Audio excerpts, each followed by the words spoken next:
Yes, kia ora everybody, and thank you for joining us here on Sky Sport for Sky Broadband Rapid League action for 2024. We are in New Plymouth for the Taranaki Airs Hawke's Bay Hawks game. This is the first meeting between these two teams this season as we hit round 9 of the Sky Broadband Rapid League. Glenn Lama's my name, and we've got Sam Timmins making his commentary debut this evening. Kia ora, Glenn. Happy to be here. Nice to have you along, Sam, and you're looking forward to first not only commentating these two games, but actually being a commentator.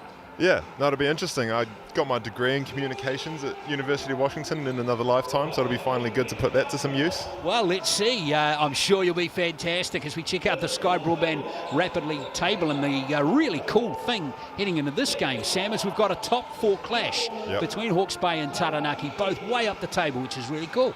Yeah, we just played down in Hawke's Bay recently, and our guys were up most of the game, and just the young, youthful energy of the Hawke's Bay Rapid League team just came back and took it from them right at the end. So it'll be good to see how they go with Taranaki today. Yeah, well, hopefully your team will start rising up the table in 8th place at the moment, Franklin Bulls. But yeah, so it should be a really good clash. And here we are with the starting 5 for the Hawks. Kobe Kara's averaging 8 points per game. The young New Zealand under-17 representative Jackson Ball is there again. Harry Keeley comes in for just his second Rapid League game. Jacob Murphy and Tane Lavery are there again for coach Sam Gruggan. So we've got some really exciting young players there in Ball and Keeley. Let's see how they go in this game here against the Airs, who are, well, let's look at that starting 5. That's decent, isn't it? Tobias Cameron, Nico Hill, Geordie Huata, Quinton Bailey, Daron Okawa, those last two.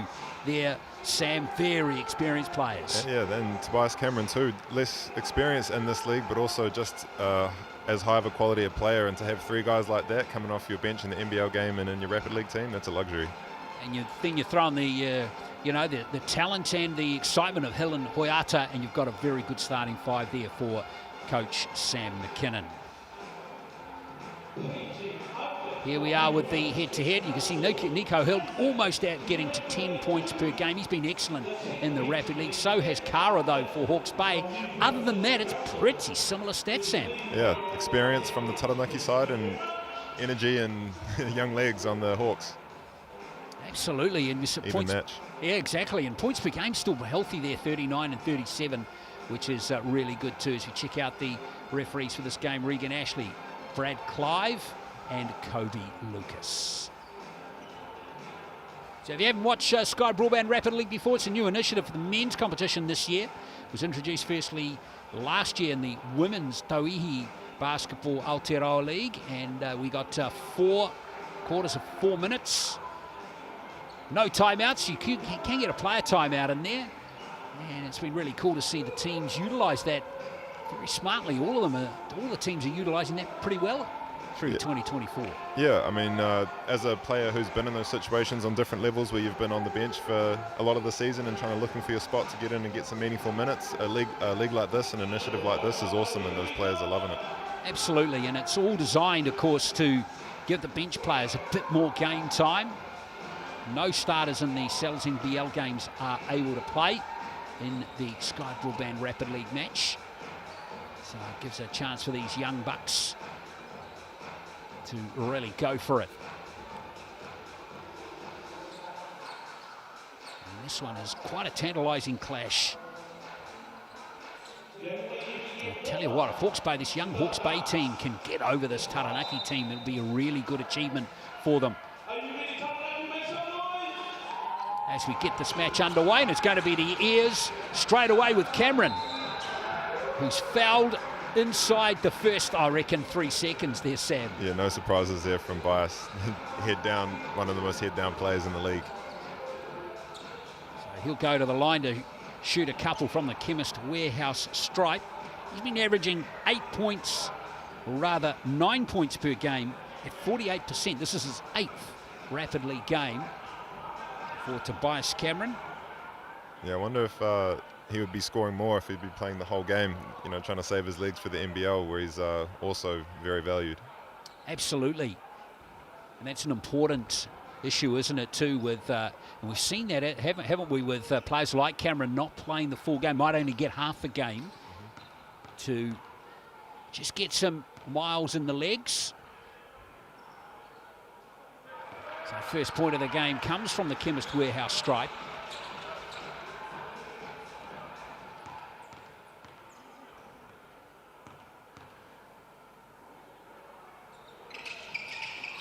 Good start there for Cameron. So Hawke's Bay will come forward now through Murphy. Oh, Murphy almost has it stolen there by Cameron. That would have been a good steal as Lavery tries to penetrate this, break down this Taranaki defence. Three-pointer is no good, and look at the outlet pass. Quick as a flash. And is that another foul? No, it's not going to be a foul there on Kara, so it's going to be Hawke's Bay ball. That was a really disciplined wall-up, kept his hands where the ref could see him and made sure that he wasn't going to draw an unnecessary foul in transition. Oh, that was a great outlet pass, wasn't it? It's Murphy. A good aggressive point guard. He's going to roll that in for Hawke's Bay's first 2 points. Jacob Murphy.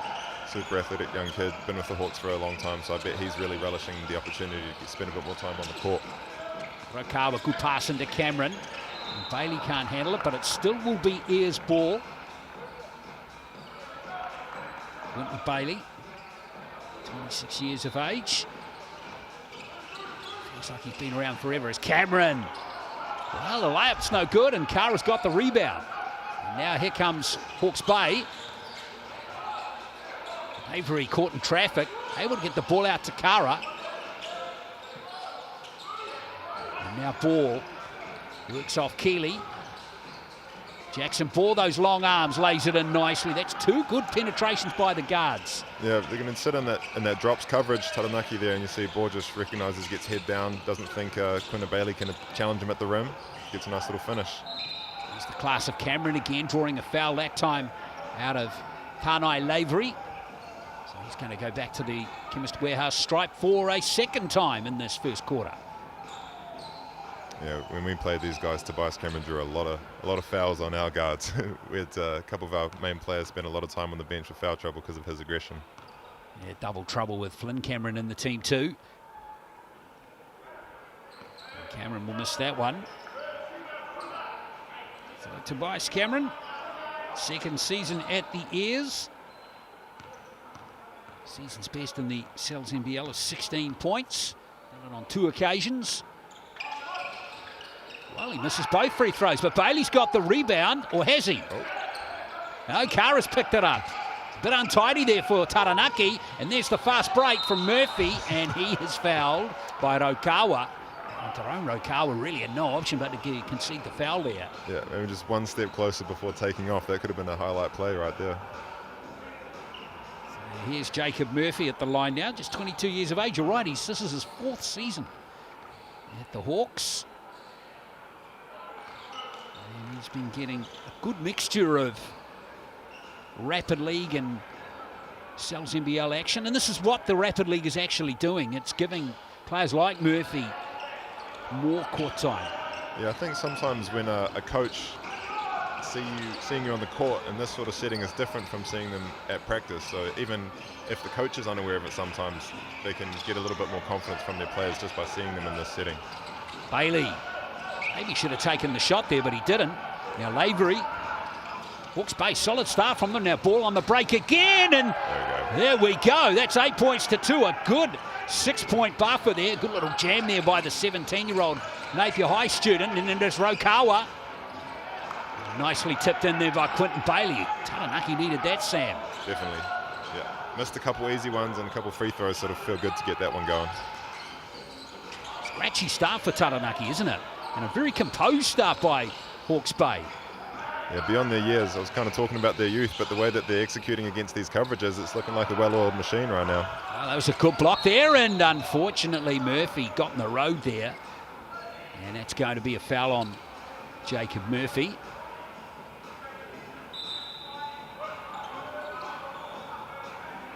He's a good little battle there with Tobias Cameron.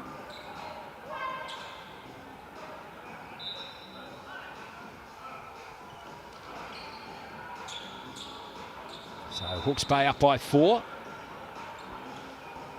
Jacob Murphy and Jackson Ball, 4 points each. Just Cameron and Bailey, the scorers so far. Been a very good defensive effort from Hawke's Bay so far too, Sam, hasn't it? Yeah, a scrappy team, and I think Taranaki just kind of needed to settle down. A couple of those layups rimmed out from Quinton Bailey earlier. They're getting good looks. I think it's just going to, this quarters 2, 3, and 4 will see them find their own. Absolutely, we've had 2.5 minutes of play, and Taranaki have only put up 3 shots so far.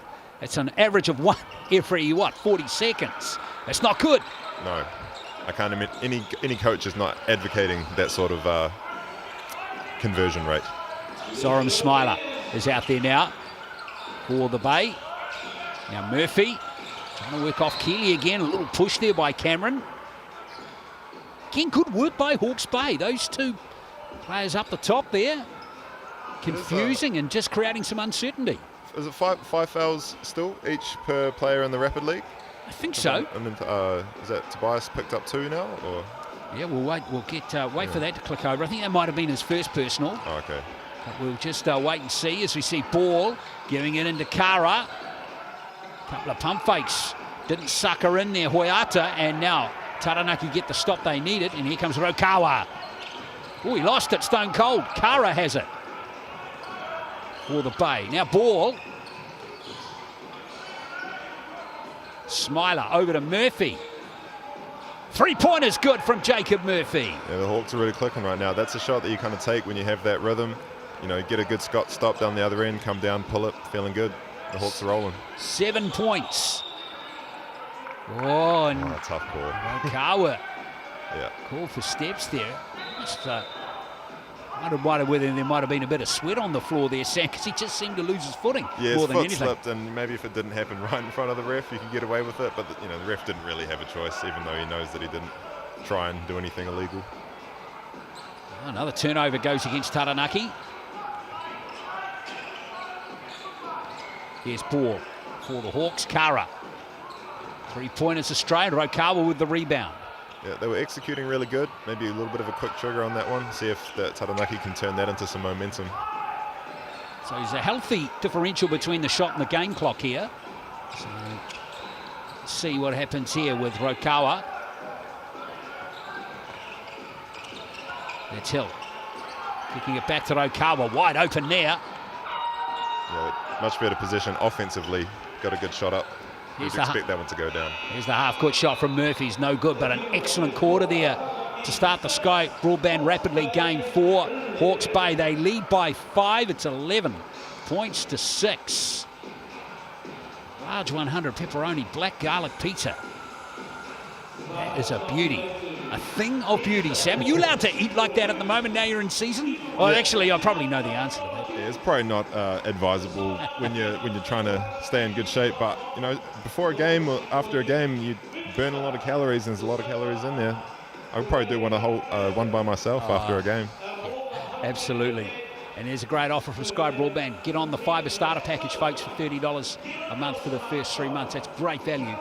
You just call that number which was on your screen. And Taranaki, just 6 points in the first quarter, well below their average.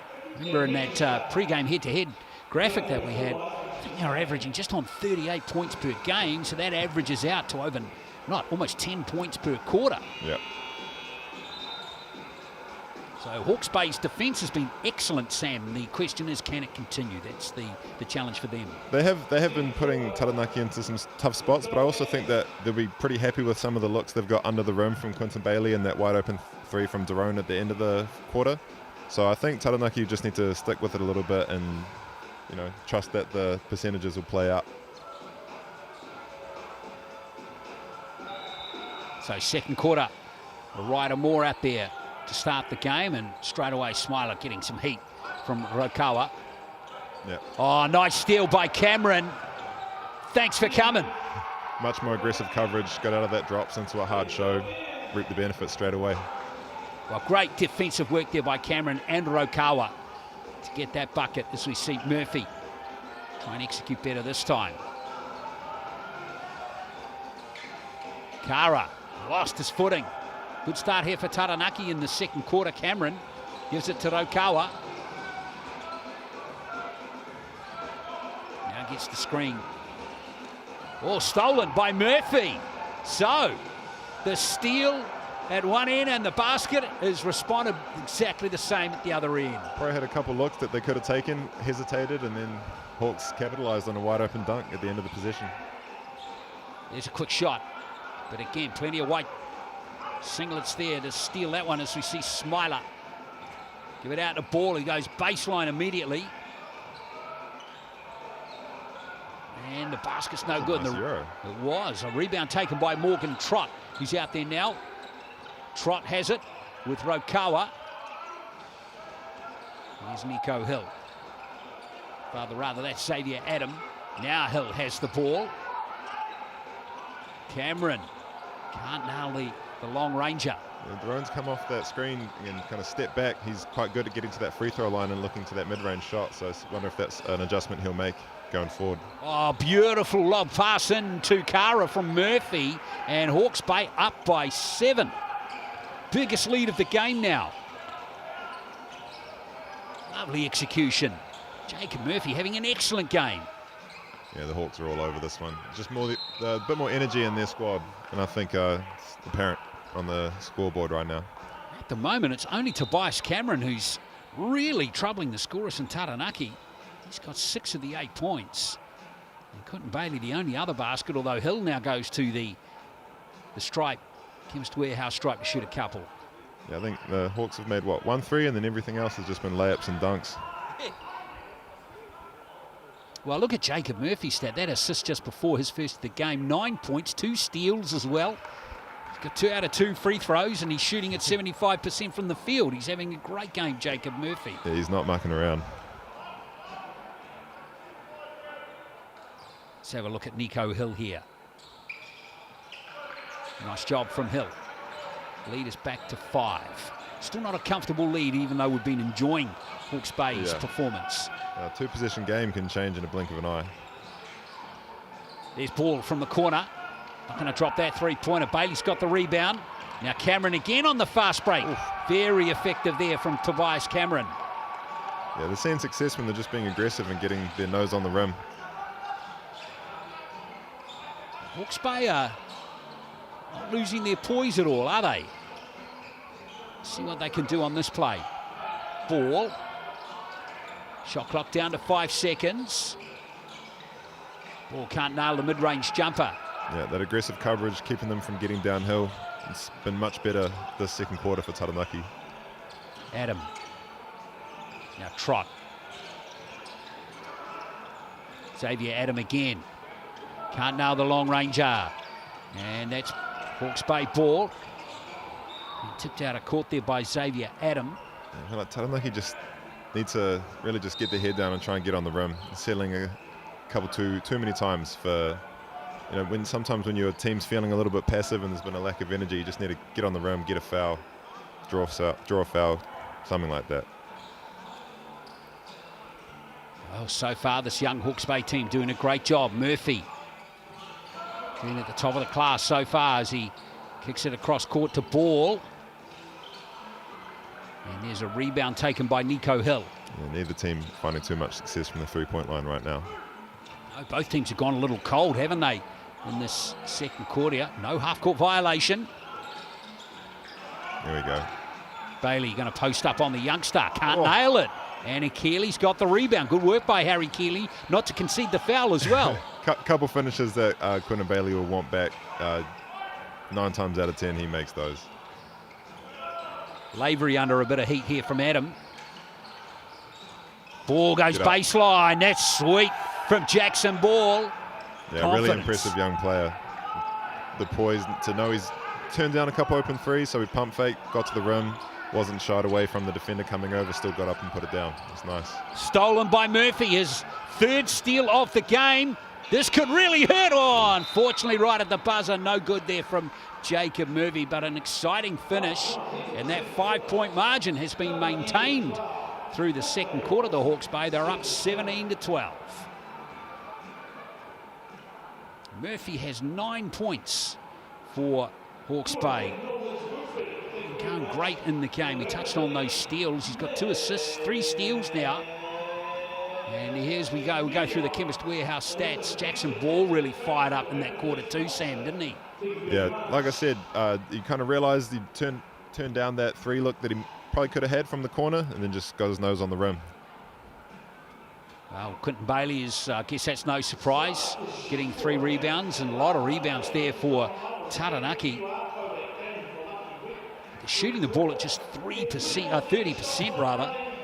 Yeah, but they haven't been doing well, but 3% would be alarming. Yeah, sorry about that. That's right.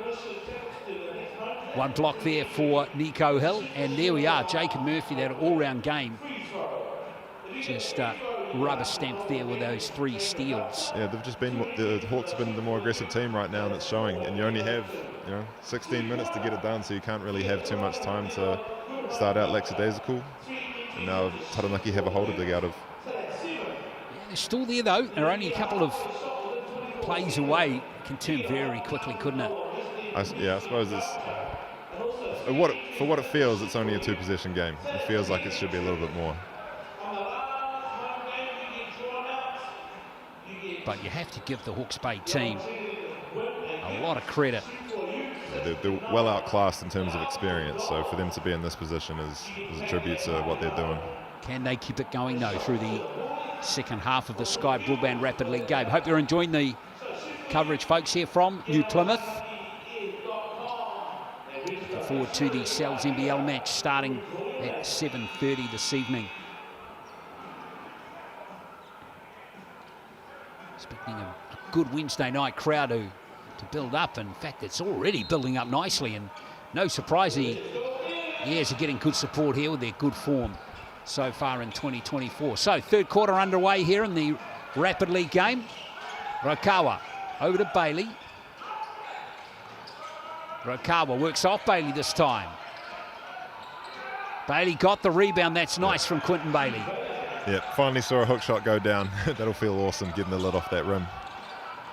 Bailey up to 4 points in this game. And Xavier Adam just getting a little keen and hungry there. A little reach-in foul there from him. Another good prospect coming out of Taranaki at the moment, Xavier Adam. Just 18 years of age. Second year in the NBL squad. Murphy. Oh, he's lost it. Bailey has it over to Rokawa. Nice little left-handed finish there from Jerome Rokawa. Yeah, he's a crafty finisher around that rim. He's been doing it for a long time. Look at that score now, Sam. It's 17 apiece. Haven't seen this for a little while. Let's see how Hawke's Bay respond to this. Led right from the start of the game. Lavery all of a sudden looking a little, just a touch hesitant there on the offensive end, and now Adams steals it. Yeah, Taranaki turned up the ball pressure a little bit, and against a young team, that's what you want to do, take them out of their comfort. Cameron left alone for that 3-pointer. Doesn't make them pay though, but Bailey gets the rebound. And Bailey just a monster on the offensive rebounds right now. Here's Rokawa. That one's not going to drop, and Kara picks it up for Hawke's Bay. Bailey has 4 rebounds in the game. Hawke's Bay haven't scored so far in this quarter, and there's going to be a foul there against Bailey, I think. Yeah, well, if he didn't foul there, that pass was going through to an open layup, so he'll probably live with that foul. A couple of subs come back in for Taranaki. Bailey and Hill check out. Back comes Morgan Trott. And Hoyata is out there at the moment, number 29.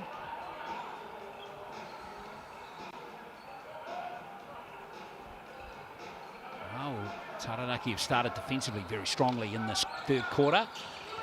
Here's Ball. Oh, give him 1.5 points for that one. Yeah, it was halfway down. It's always... Here's Rokawa. Cameron from the corner. Oh, yes, Taranaki hit the lead for the first time. Yeah, he's had a bunch of open looks, so it's about time that one of them went down. So there'll probably be a couple more go up pretty soon. That's the first three-pointer of the game for Taranaki. Now Kara can't nail his three, and Cameron gets the rebound. Chance for the Airs here to extend their lead. Rokawa. All that hurts. Yeah. These experienced guys, once they start feeling a little bit comfortable, see the ball go through it, it's going to get a little bit tougher on these Hawke's Bay young fellas now. Taranaki outscoring Hawke's Bay 11-0 in this quarter so far. Still a minute 20 to play though. Kara in the post here. Rokawa. Oh, blocked there by Trott. Kara still has it. Determination there from Kobe Kara. Yep.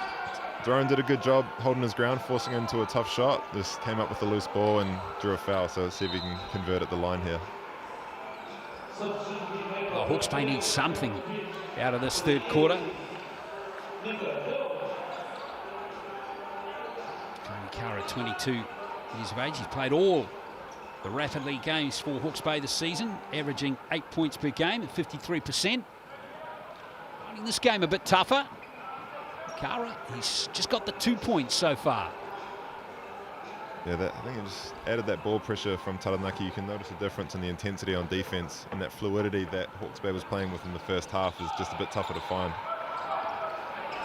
Hawke's Bay missed both free throws. Still haven't scored in this quarter. Adam. Rokawa. Can't get hot from the three-point line. How can Hawke's Bay get going here?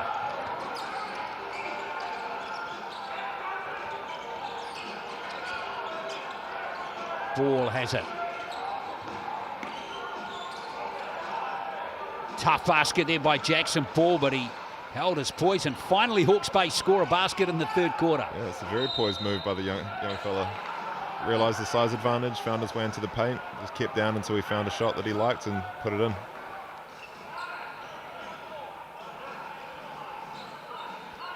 Feels a bit weird saying young fella so many times. I still haven't registered that, I've moved past that phase. Well, mate, he is young. He's only 16. Sheesh. And he's only just turned 16 too in the last couple of months. Yeah, that's really impressive to have that level of composure in the paint as a 16-year-old playing at this level. He turned 16 in early March. Lavery for the Hawks. 3 on the shot clock. It's Ball again. Got a shot away just, in fact, a foul right on the hand of the on that possession. Taking it upon himself to get the Hawks some momentum and late in this third.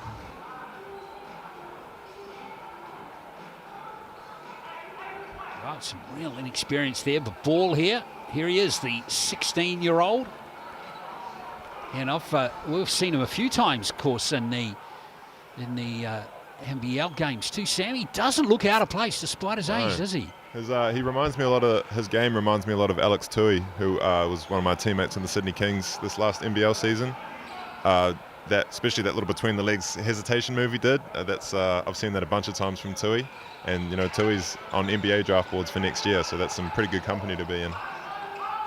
Bit of full court pressure coming from Hawke's Bay too, but Taranaki break it down, Trot, and now they will settle it down for the last shot. Adam gives it to Rokawa. Rokawa, tough little left-handed shot. And no, that's not going to count from Taranaki. So that score will remain 22-21, but a really good quarter there for the home team there, outscoring the Hawks. Let's have a look here, by 10 points to 2 in that quarter. No, in fact, 10 points to 4 in that quarter. It's a one-possession game, and they're pretty lucky that Jackson Ball kind of put it on his shoulders and got a couple of buckets down the stretch there. Otherwise, we'd be looking at a much bigger deficit. Jackson Ball has 10 points. Murphy, I don't think we only saw for very limited time in that third quarter. He still has 9, but Tobias Cameron is the leading scorer in the game with 11. Shooting the ball at 60%. He's also grabbed 5 rebounds as well. Good all-round game at both ends of the court from Tobias Cameron. Yeah, Yeah, and he's 1 for 3 from the three-point line, but both of those other 2 looks that didn't go down were very open, so it could just as easily be more points for him. Oh, it's beautifully poised, this game, isn't it? As we head to the last quarter.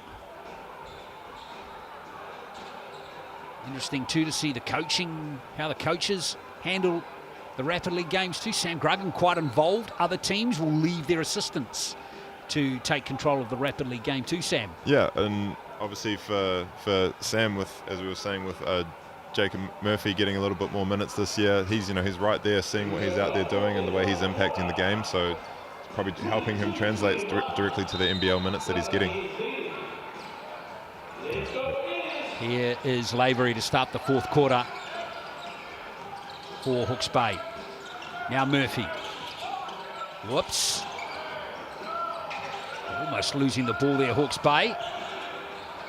Shot clock down to 7. A little untidy, but it's into Kara now. And nicely finished by Kobe Kara. Very nice pass out of that trap in the on ball. Little short roll pass. Catch, 2 feet, go up strong. Yeah, it was from Jackson Ball too. So Hawke's Bay back in front by 1. Cameron, good hands from him. Yep, nice comfortable basket there for Tobias Cameron. He has 13 in the game. Yeah, sometimes when right-hand players go up on the left side with their right hand, it's confusing as a shot blocker, so you're not expecting it. What can Hawke's Bay do here on this play? Oh, good ball into Kara.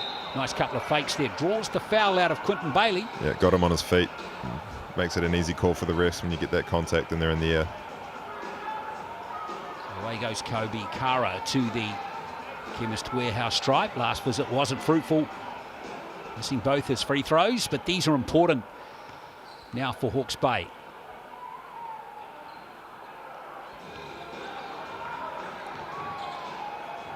It's pretty reliable free throw shooter normally, Kobe Kara, but... Yep. Everyone has their days from the free throw line. I have a couple that I wish I could take back from that last Wellington Saints game down the stretch, I tell you. Oh, yeah. Only how important those free throws can be. We've got a tied ball game with just under 3 to play. Here's Xavier Adam. Nice little interplay with Bailey. Hoyata right under the basket. Yeah, didn't have much room there. It was a nice pivot, found his way up. Good work from Jordi Hoyata. Those are his first 2 points. Taranaki back in front by a couple. Ball. Hawke's Bay continue this patient strategy of theirs. All the pass. It was a good pass. I don't even know if Kobe Cutter knew how he got it through. Wasn't ready to catch it. Murphy didn't foul Bailey there. There was no whistle. Here's a 3-pointer coming in from Hoyata this time. Bailey, high off the rim for him. And he's not going to miss that layup. It almost tried to find its way off the rim, but, that's too good of a look. That one had to go down. Taranaki up by 4 now. The biggest lead's been 5. Here's Ball. Whoops, lost the control of the ball that time, Jackson Ball. And now here comes Taranaki with a chance to stretch it to 6, and Nico Hill is fouled on that drive. Yeah, just aggressive, trying to get to the basket, put the refs in a situation where they had to call something, and ends his way to the line. Nico Hill's only other 2 points in the game have been from the Chemist Warehouse stripe as well.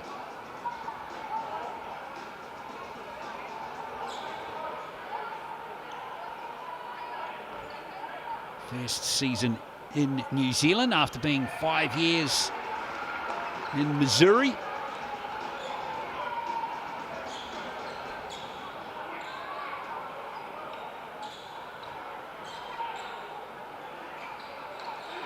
And all of a sudden, Taranaki ease out to a 6-point lead. They have outscored the Hawks since half-time by 18-7. It's been a very good second half for Taranaki. Now Murphy.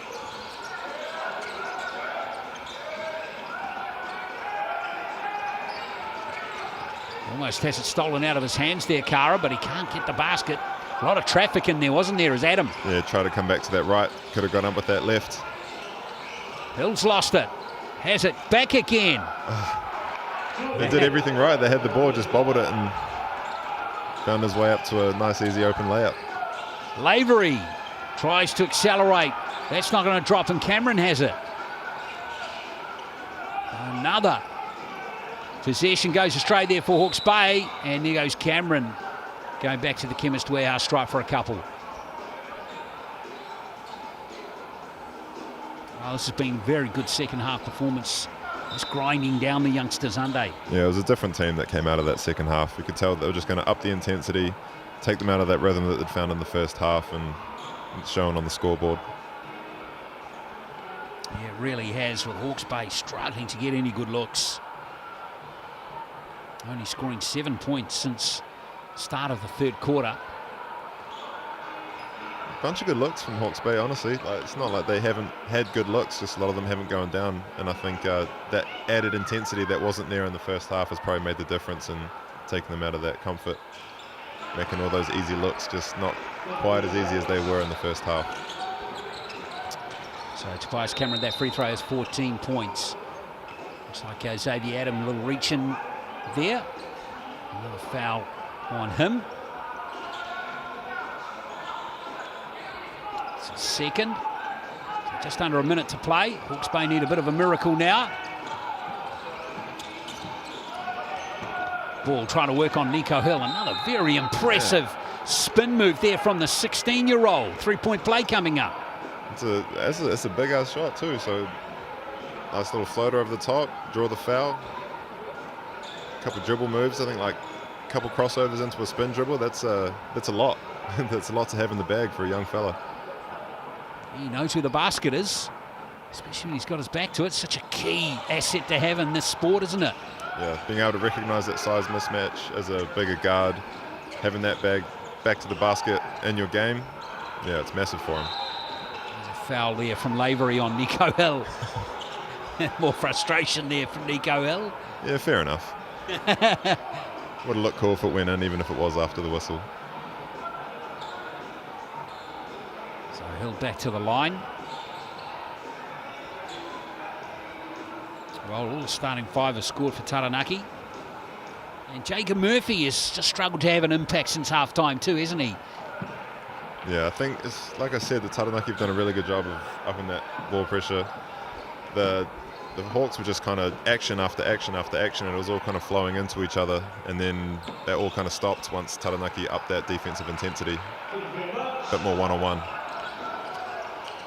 Well, can Hawke's Bay finish with a couple of baskets here. Here's Ball again. Just manages to keep possession. Three-point is good. Yeah, got ourselves a little game. Still 31 seconds left. It's a 5-point game now. That was Smiler. Ooh, as we see Cameron. That was pretty. That was very Split good. the double with the behind the back.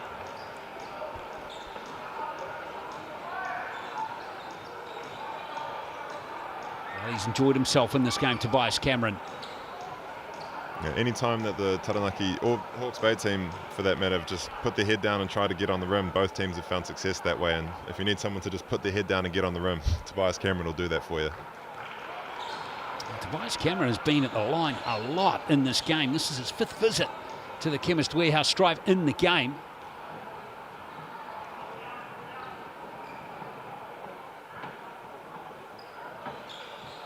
Gets 2 out of 2 again, goes to 16 points. It's a pretty decent return from 16 minutes of play. He's been going at a point a minute as we see a player timeout called by Hawke's Bay. Expect to see 40 points from him in 40 minutes next game. Exactly.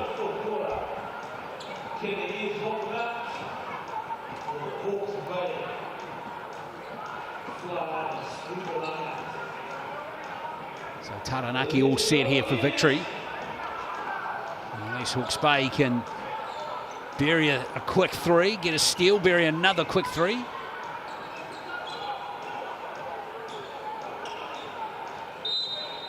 Murphy to inbound it.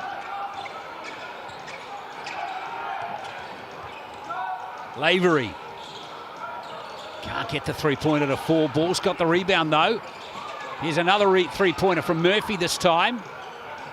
And Hill has it for Taranaki. Good rebound taken by Nico Hill there. Yeah, Taranaki just did a great job of coming out from that second half and just being a bit more assertive with their defense, and it took the game away from the Hawks. Beautiful stuff from Xavier Adam to finish the game. Big three from a long way out. And that's going to be the end of this one. Excellent performance from Taranaki. Tough start for them, scoring just 12 points in the first half. They have raced away a comprehensive 10-point win over Hawke's Bay by 40 points to 30. And there's Cameron with 16 points. Really had a good game, didn't he?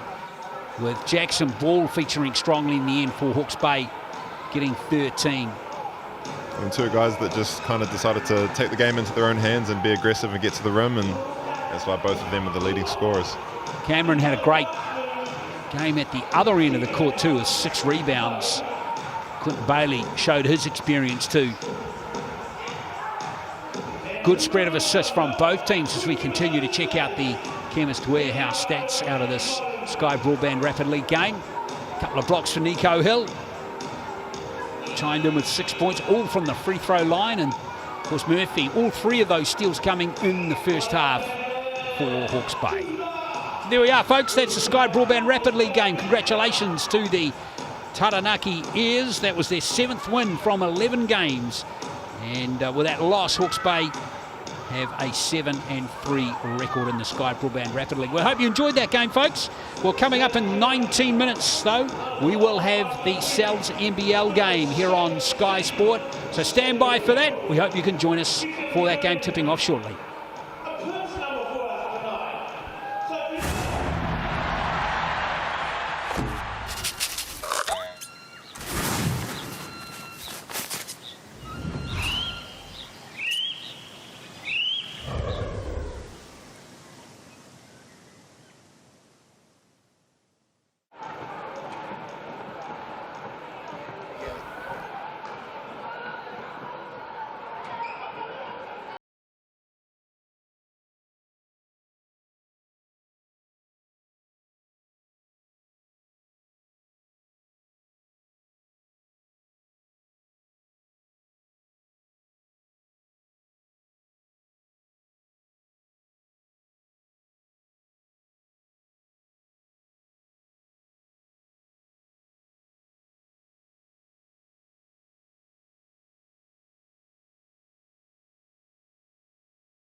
representing Taylor, Hawke's Bay.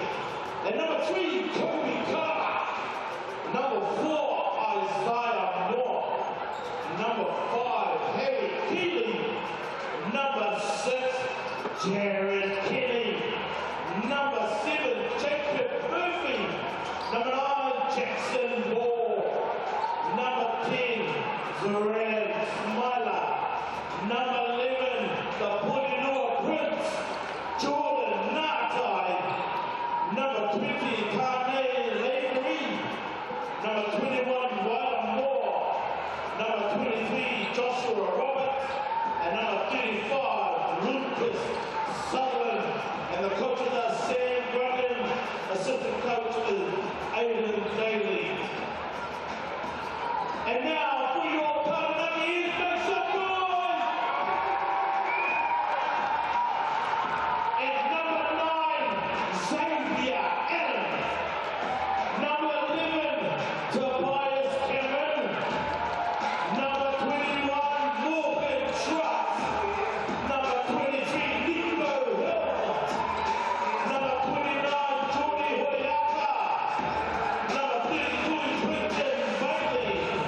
Number 88, DeRose.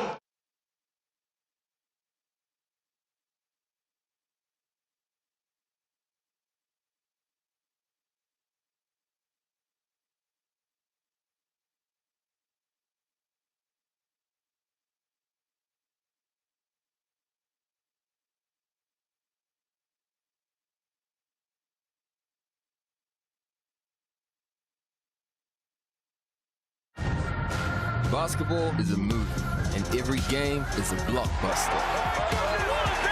E for excitement, entertainment, energy, and epic. Cells NBL 2024 is rated E. Help me up, never let it fall. Help me roll like an animal. Back to the bone. Watch out, 'cause I'm in my zone. I don't care what you think you got.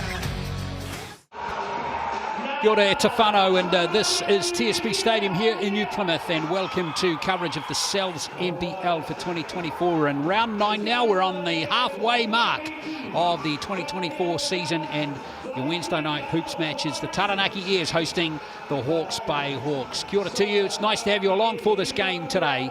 Glenn Lama's my name. We've got Big Sam Timmins from the Franklin Bulls in with us for this game. His commentary debut of a Cells NBL match. We've just enjoyed the Rapid League game, Sam, and you're looking forward to this one? Yeah, thanks for having me here, Glenn. It was a different way to the ways I usually watch the game, sitting here with you, but I'm enjoying it. Yeah, it's a good time. Absolutely. All right, let's get straight into it. The mixandpick.com poll. Just scan that QR code, folks, and vote. Tell us what you think is going to happen in this game. Who's going to win and by how much? And most popular is the Airs by 1 to 12 at the moment. And I guess based on what we've seen through the season so far, that's probably no surprise to see that as the highest percentage right now, Sam. Nah, they are a well-oiled machine. You've got Mitch McCarron running the point, and then you've got Sam Froling holding it down in the paint. It's a formidable team for anyone in the competition. And the Hawks, a couple injuries, trying to find some form. I'm not surprised it's leaning that way. Well, Tuatara are at the top of the table at the moment, but it's tightly congested underneath, isn't it, with 4 teams on 7 wins. And there's Hawke's Bay currently in 6th place at the moment. If they can jag a win on the road here, Sam, that would be huge for them. Yeah, that little clump from them down to Tauranga, someone's got to break free and kind of solidified that 6th spot, and this would go a long way to doing that tonight. Well, we'll see if they can do it. It won't be easy because we've got a couple of injury problems too.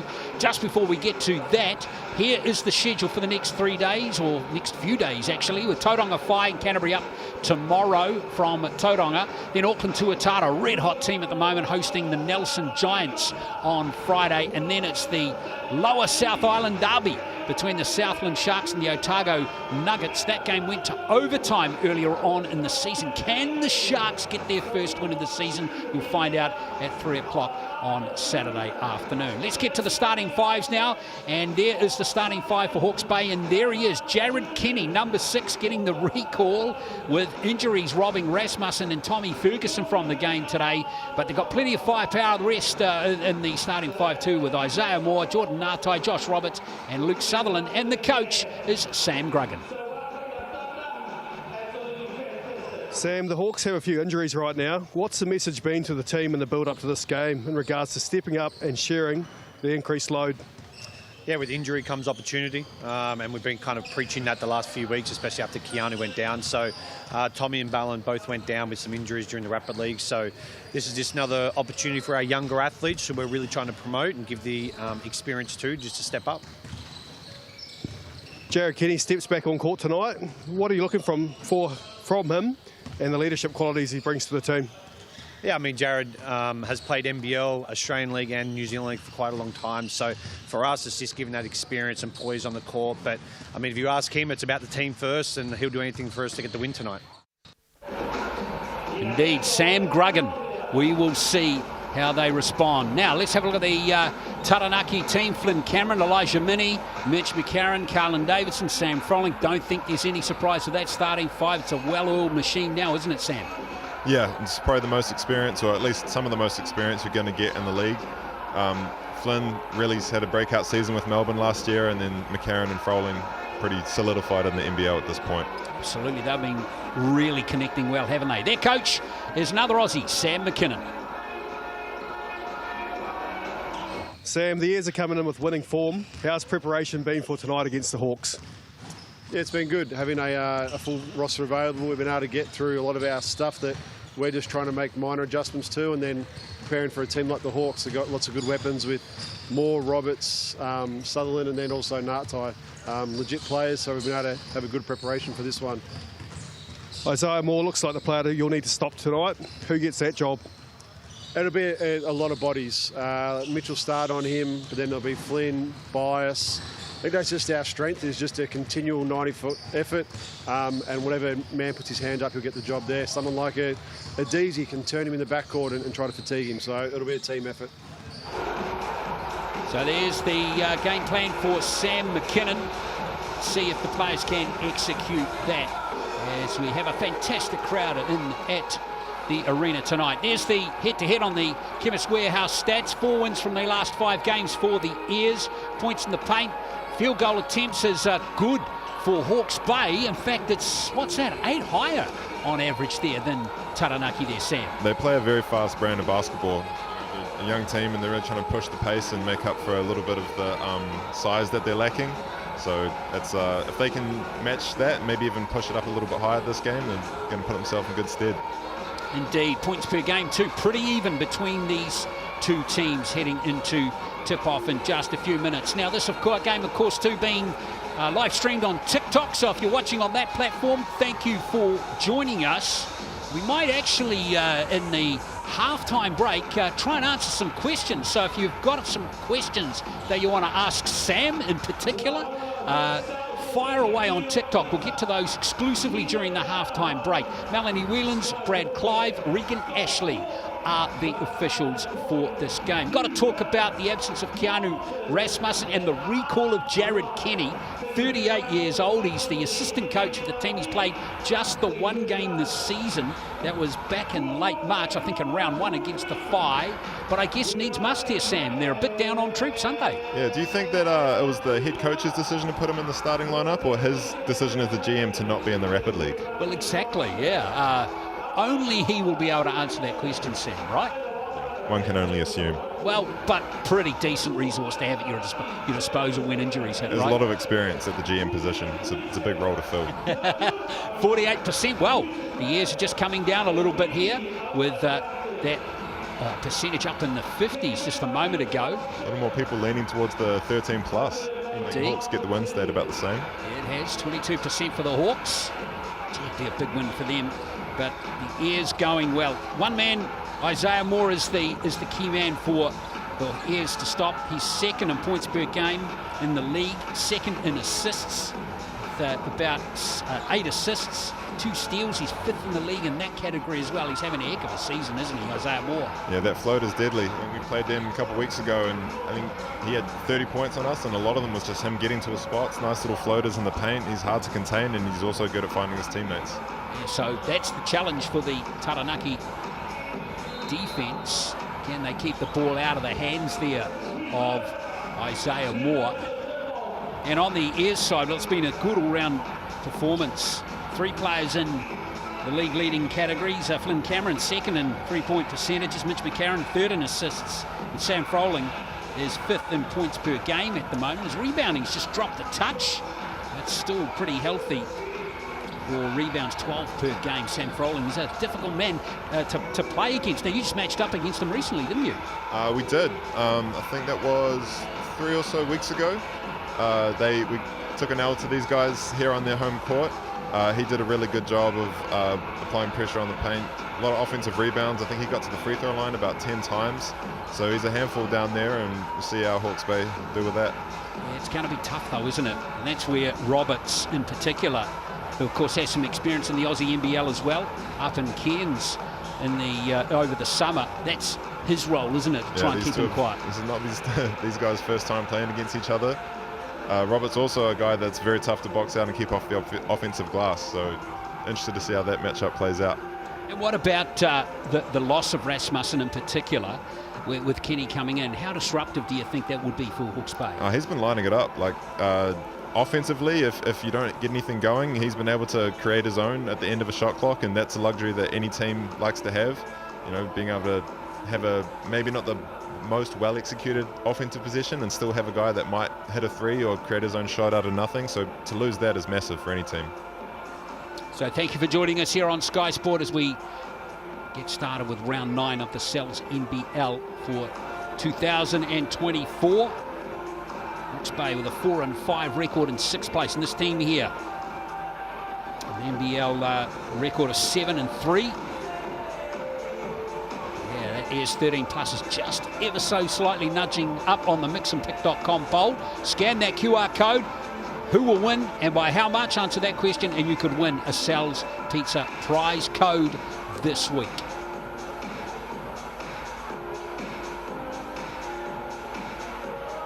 Carlin Davison, another player to watch too. He's just come off a career high 26 points just a couple of weeks back against the Giants. Yeah, he's a super athlete, man. It's a lot of times Kiwi guys go over to America, and that's something that we're not quite as known for as our athleticism, but he's an athlete that can compete with the best of them, and a lot of the spots and the shots that he's able to get in this league is just because he's so much more athletic than the people he's out there playing against. He dropped back to a Rapid League game a few weeks ago, which we called to, and he jammed it after throwing it against the backboard, grabbing the rebound and smashing it home. The luxuries of being able to jump like that. Absolutely. Big job coming up here for Lucas Sutherland as well.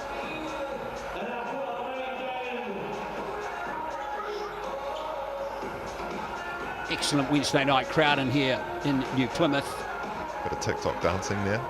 Exactly right. That guy, young fellow, turn that light off your phone. The battery goes really flat fast, doesn't it? So here we go with Taranaki up against Hawke's Bay.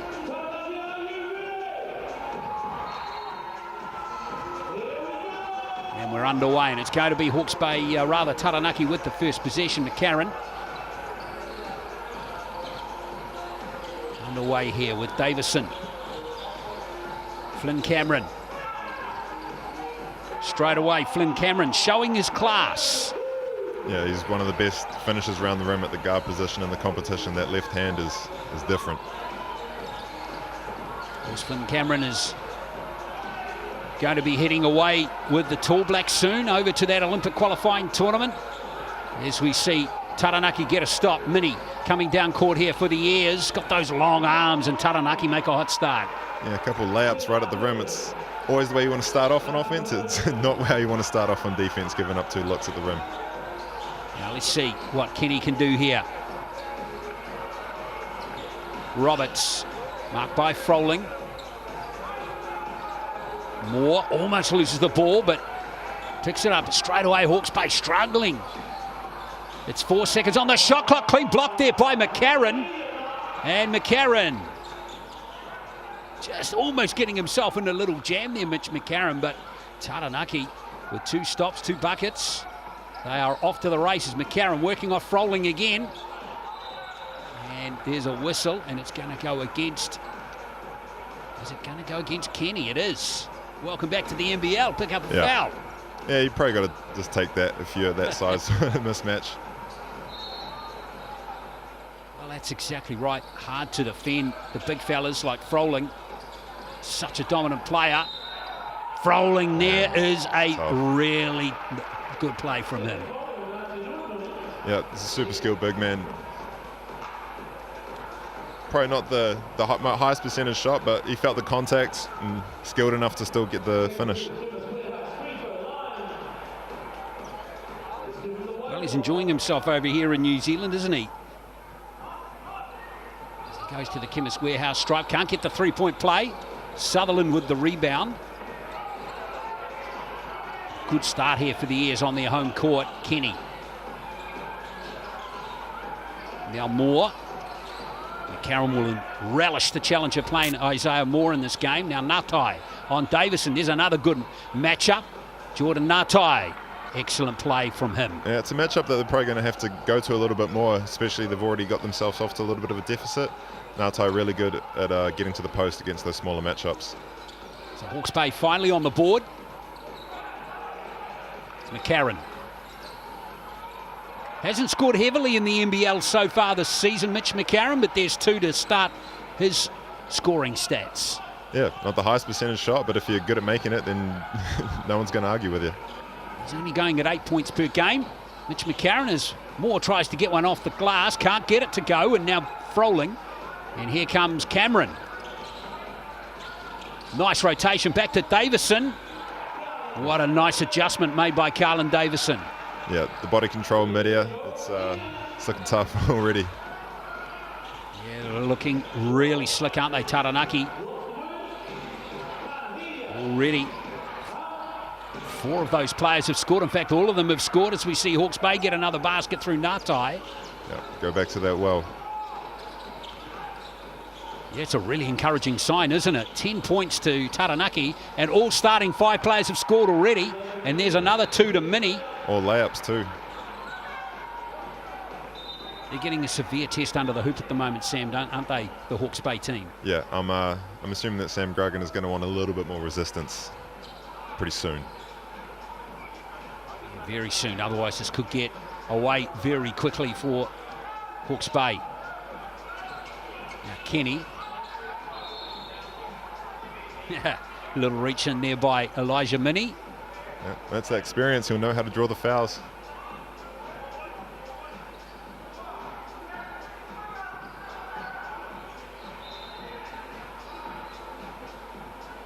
So Mini picks up his first personal in the game.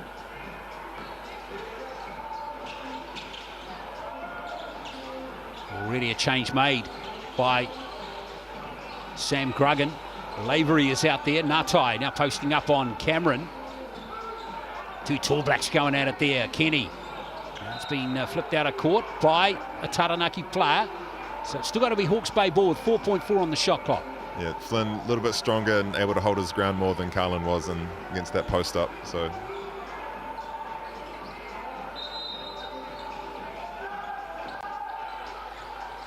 Kenny over to Ngatai. Got to put up a shot, Jordan Ngatai. And good play by Taranaki. Davison, good skills there. So we see Mini come down court. Cameron for 3. Roberts with the rebound for Hawke's Bay. Here's Kenny again. Kenny kicks it back to Lavery. And there's Roberts. Oh, can't get that mid-range jump. It even hit the rim. And the outlet pass is good at the end for McCarron. So Mitch McCarron. Working off Froling again. Davison. Davison! No foul there, and that's come off Davison's leg, I reckon, there, Sam. yeah, man, he just attacks the rim with such reckless abandon. He finds himself in a lot of good positions, but it's scary when you come down like that. He's an athlete, though, isn't he? Yeah. Got a lot of age on his time, too, on his side. 20 years of age. Probably could have dunked that when he was high enough, but just expected the contact that didn't really came. Still an 8-point game for Taranaki. Interesting to see Tanai Lavery out there for Isaiah Moore already. Might find out what's happened there with Moore out of the game. Hopefully he hasn't picked up an injury. As we see Moore back out there now, so no injury, thank goodness. Just a quick change there as Moore kicks it out there for Lavery. Can't nail a three-pointer. Another stop for Taranaki. Yeah, good look, better look there with the layup, and usually he'll put that away. McCarron shrugged free of his defender there. Lavery it was, and a timeout's been called here by Sam Gruggan as Taranaki ease out to a 10-point lead early in this one. That experience really showing. Yeah, they're looking good, the Airs, aren't they? Multiple offensive weapons, all clicking nicely. They're connecting really well, aren't they? Yeah, the Hawks are giving up a lot of size at quite a lot of the positions that we saw. That the first 10, 12 points all came right at the rim. And if that's how Taranaki are going to be getting their points the whole night, it's going to be a long night for Hawke's Bay. Yeah, Gruggan's got his hands full, hasn't he? And so far, Isaiah Moore 0 from 4 from the field, and none of them have been good looks, Sam, have they? Yeah, it's tough. Again, they're giving up a lot of size, but I think sometimes he's probing in the paint a little bit too long. Maybe just get to that floater at the free throw line before he runs into Froling and the other big guys down there holding it down for Taranaki's defense. But yeah, I think Hawke's Bay are going to have to make this a chippy game, get a bit of scrap going, make it a little bit uncomfortable. It's just too easy for Taranaki right now. Interesting to see if they mix it up now. Just try and lift the pace up, or need to do something to create some uncertainty. It's all looking too easy almost at the moment.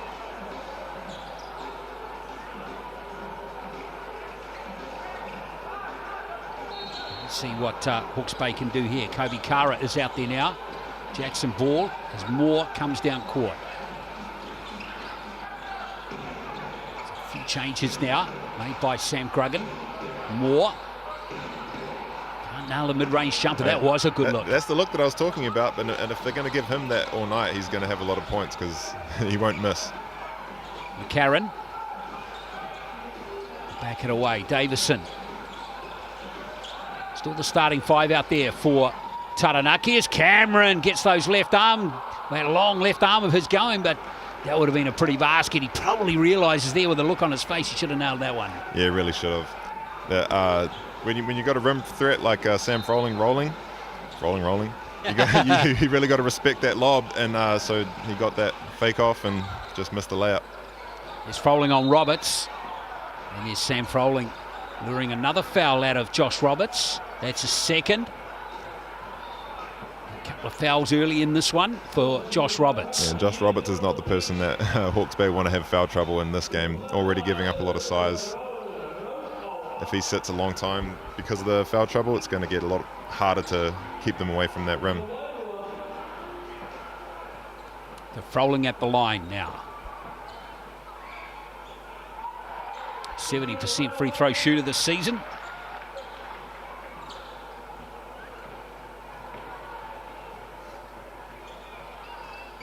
Oh, it's a big lead for Taranaki. They've only had 5 minutes and 30 in the game.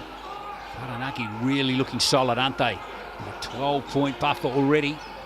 Natai. It's a back from Kara. Trying to get some speed, but he's double teamed there. That's a good basket from Jordan Natai. He's going to have to do a lot of the heavy lifting on offense tonight, and he's done a good job of it so far. Well, he's Hawke's Bay's only scorer in the game. He has all 6 points. That would be considered heavy lifting offensively. Exactly. It's Froling. With Sutherland now back to Rokawa, who checks into the game, and if he lights up from outside like that, look out. Yep, he didn't make, I think, any of his in the Rapid League game, but he's obviously had enough reps and knocks the first one down here in the NBL game. First three-pointer of the game, that was. Froling with that rebound. As we see McCarron. Just a real swagger and confidence about this Taranaki team to start this game. You can see McCarron. Please get it into Sam Froling. They got their big off the court. Oh, Froling, there he is off the left hand, getting rid of Sutherland. McCarron was just pointing at him the whole possession. Someone please pass it to the big man. Now Moore finally lures a foul out of Rokawa, and he's going to go to the Chemist Warehouse stripe for a couple. And a couple of free throws to help him find that touch on the floater as well. Yeah, he needs to get hot. Hawke's Bay at the moment only 2 from 10 from the field. And contrast that with Taranaki, 7 from 11, in fact 8 from 12 now. Yep. I think I know which I'd prefer if I was a head coach. Yes, indeed.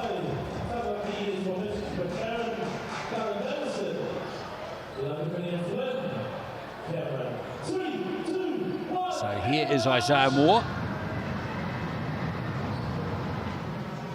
Avalanche doing its job.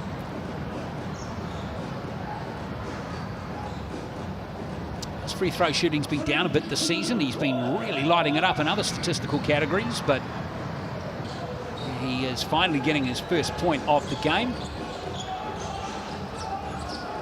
Big deficit here, 14-point lead here for the Airs. Rokawa. Gone to a 2-3 zone defensively to try and offset the absence of Josh Roberts. That was Tobias Cameron this time lighting it up. As Taranaki go out to a 17-point lead. Moore's just lost it out of court. Taranaki ball.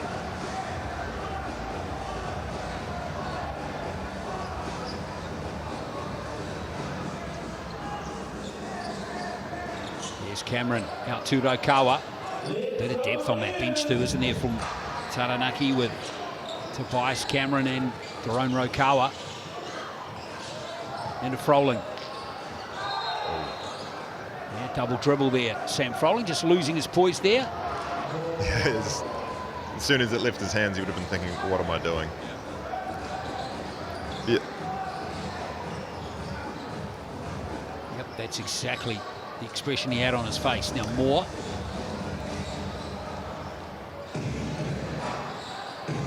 Kara out to Kenny, who's back out there now. Kara Sutherland. Again, good defense from Taranaki. Hawke's Bay trying to get it inside, and Ngatai almost buries a big three there. Yeah, Taranaki really good in the gaps. You see Jordan Ngatai lifted him up on the up fake, but someone was right there. Take away the driving lane. They're firing on both ends of the court right now. They really are, aren't they? Mini. Flynn Cameron. Cameron from the free throw line. That's a All good going. basket there. And it rains, it pours. It does, doesn't it? 11 from 15 from the field now. The field goal percentage is in the 70s for Taranaki. There's more. Finally starting to light it up for Hawke's Bay. Going to need him to get going if they got any hope of coming back in this game. Well, Moore and Ngatai in particular got to shoot lights out. It's a big haul back, isn't it? Only still 90 seconds to play in the first quarter. Yeah, and they went to that zone, and I understand because Josh Roberts is out, but I don't know. I feel like I want to see them switch 1 through 5 and just get super scrappy and hound the ball, try and create some type of turnover. It's just too easy for Taranaki right now.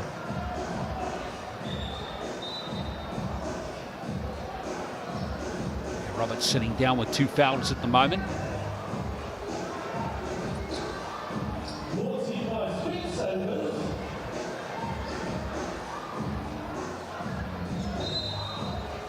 A bit of confusion there, wasn't there? There was a 3-point play. So here is Taranaki. Back down court now with Tobias Cameron to his brother. Rokawa demanding possession. Look at the space there for Daron Rokawa. Can't nail the 3. And a rebound taken there by Jared Kenny. Still going to be Hawke's Bay ball, even though Kenny reckons he might have been fouled there. There's a couple times that Kenny reckons he might have been fouled.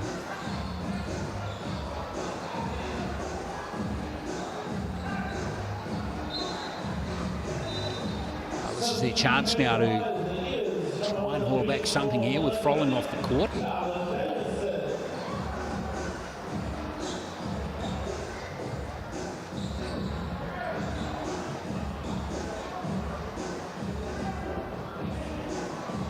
Ngatai to inbound at Kenny.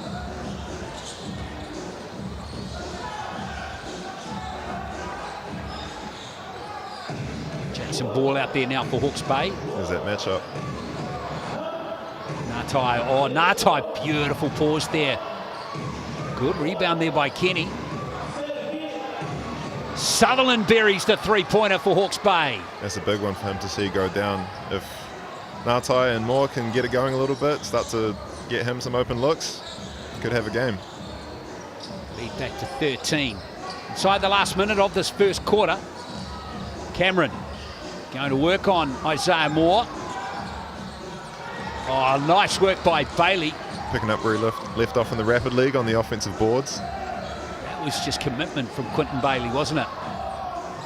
Rokawa, the shot clock down to 3. And a foul late in the possession. No, steps for Rokawa.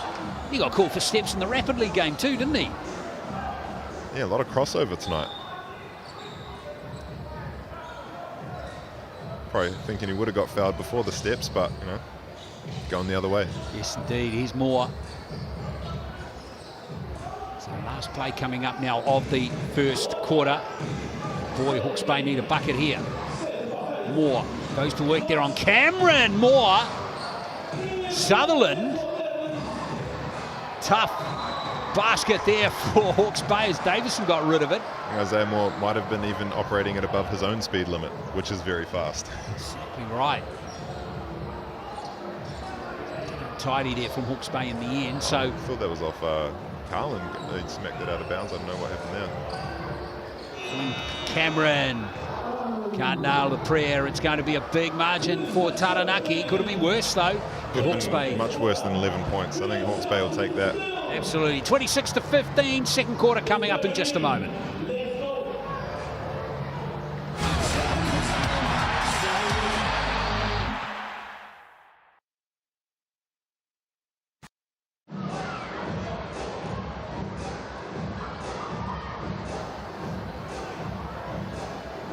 Well, kia ora TikTok fans, thank you for joining us this evening. Tough day for Hawke's Bay so far, isn't it, Sam? Yeah, I mean, they're a classy team when, you know, you're going against anybody, but again, missing Rasmussen, Hawke's Bay already lacking some offensive firepower, and then they lost their big man Josh Roberts pretty early to some foul trouble. It's made an already tough job even tougher. All right, so basically, folks, what we're going to try and do when we have a bit of a longer break between the second and third quarters is maybe answer some of your questions. So just fire them in below in the comments. If you've got any questions for Sam in particular, of course, plays for the Franklin Bulls. It's his debut commentary too. Enjoying it? You enjoying it, Sam? I notice myself get a bit tongue-tied every now and then. And Oh, like, yeah, did we I all say get that already? tongue-tied. You know, so, and like, you know, do I just go with it, act like nothing happened? I think, yeah, Yep. it's fun though. I'm having a good time. Good one. So look, so yeah, get on the questions, folks, and hopefully we'll be getting a few from you, and we'll be able to answer them at half time. In the meantime, there's the special this week, that large 100 pepperoni black garlic pizza from Sally's. Looks awfully appetizing, doesn't it? It does, doesn't it? $40. Just scan that QR code, folks.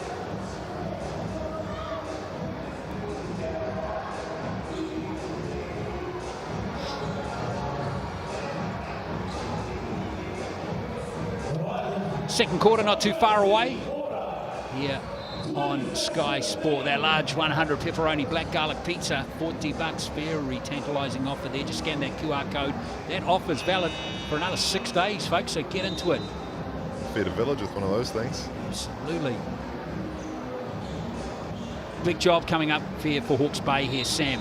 If you're Sam Gruggan, what do you want to hear from him right now if you're part of that Hawke's Bay team? I just want them to pick it up defensively. You know, I think Taranaki were kind of able to move the ball pretty freely. There wasn't too much ball pressure applied. I think everything was just too simple. I think they need to gunk it up, get in there, maybe get out of that zone, make it a bit more aggressive, and hopefully they can start pegging away. Absolutely, just up the intensity as ball goes for a three-pointer, can't get it from the corner. Karen and Froling back out there. The two Aussies for Taranaki. Reaching foul there by Jerry Kenny, in fact. Called for a couple of those myself. You just got to get down the other way and move on, because he will feel like he wasn't moving, but it did look like he put his hip out a little bit. So Hawke's Bay get the ball back, and they need stops. That margin was 19 in that first quarter. Good job to get it back to 11. It's Moore. There goes that little teardrop. And he's going to go to the line to shoot 2. Isaiah Moore. That's a good sign for the Hawke's Bay if he's able to get to that spot, because that's his shot. And either, if he didn't get fouled, might have made it. Either way, he's heading to the line for 2. Isaiah Moore's just got to keep putting up those shots. He's 1 from 7 in the field, from the field at the moment. Sam? Yeah, you got to trust that the percentages will play out. He's a class player, especially from that free throw line and in sort of floater range. So trust his work, and then they'll start going down. It's the second free throw to fall, so it's back to a 10-point game.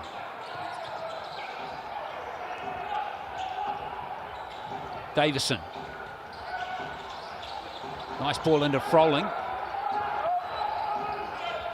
Posting up on Ngatai, and there's a bit of a size mismatch there. No surprise, that outcome. Very much so. Still, Ngatai did a good job, forced him into a tough shot, but that's, it's a class player that he is. Still able to make it on the reverse. Sutherland trying to create space for himself, can't do so. Froling, no foul, and McCarron has it for the Airs. Good pass out to Davison. Went for the showtime play and come up with anything that time. Love the aggression though. Oh yeah. Just got to be very decisive like that play there from Sutherland. Davison's picked up the ball though. I think he went seeking for the contact a little bit. Just focus on the finish. Davison to Froling. Again, he's going to work on Ngatai. No. Nice variety out to Davison. This is Cameron from the corner. Oof. The basketball gods love that. When the ball gets swung all the way around the perimeter, that shot goes down a lot of times. Great offense, though. It's pretty. There goes the pace of Isaiah Moore. Again, blocked by Cameron. But a foul is conceded. I think that might go on Mitch McCarron. He keep finding his way to the free throw line. That's good signs.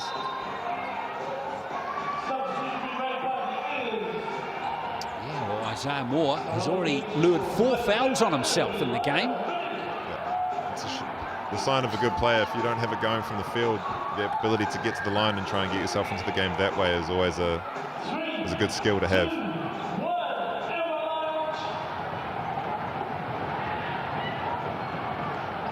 There's Moore at the line. This is his 4th visit to the line already. Gets both free throws that time. He's up to 7 points.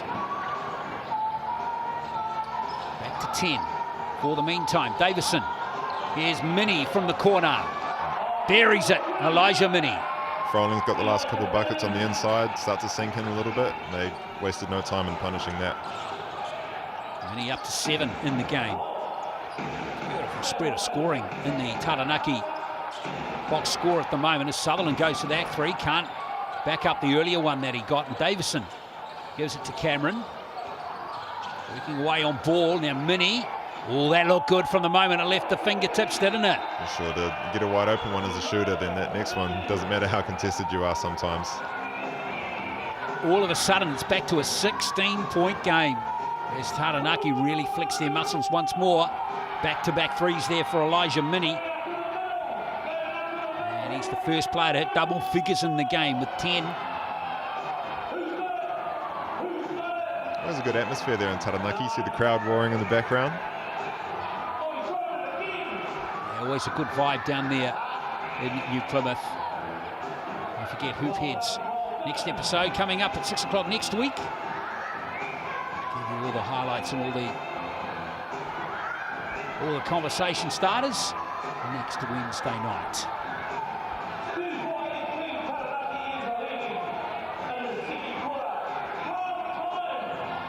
There's a good vibe in this Taranaki team, isn't there? Hawke's Bay got their hands full.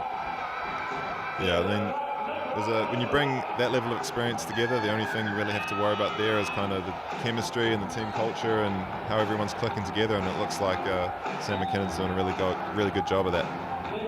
He was a great player back in his day, around the early 2000s. Remember commentating on radio many Breakers games, which he was an opponent of course, playing for teams like Western Sydney Razorbacks. Yeah, I can't say I watched any of those games or commentated any of them. No, but he was an excellent player. Boomer, of course, real tough, small forward player. He's an excellent player. Showing through on his team right now. Yep. Well, Hawke's Bay won't give up though. Good spirit on that team as well. Moore.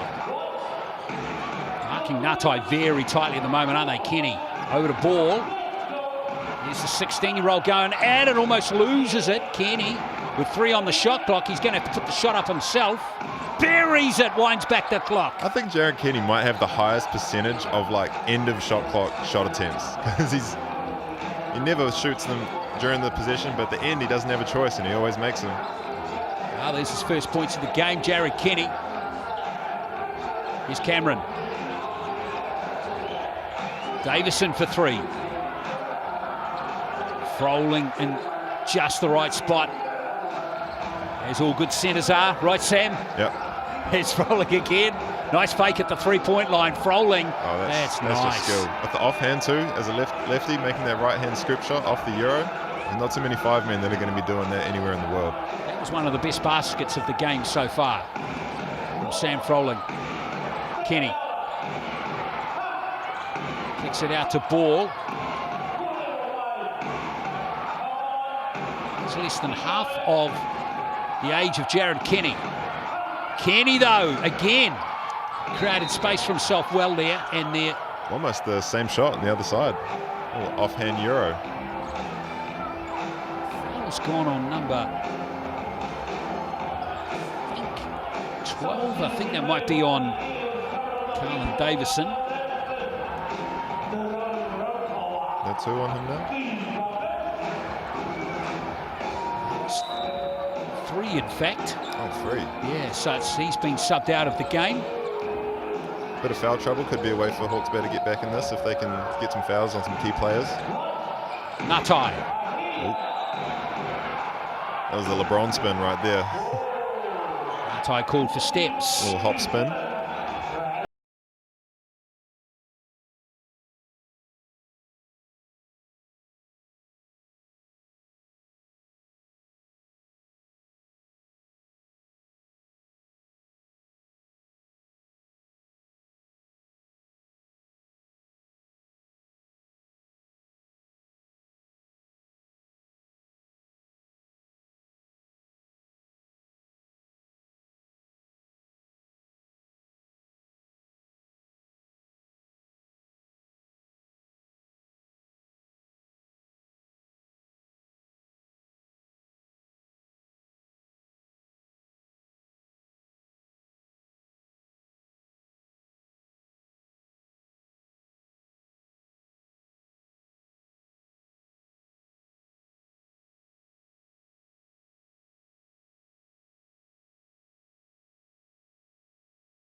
He'll be, I'm sure, saying to his team, look, that last 30 seconds, we can do this. Yeah.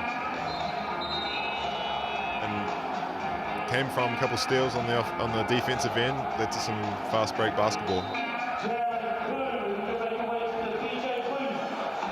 Moore, that three-pointer, has 10 points.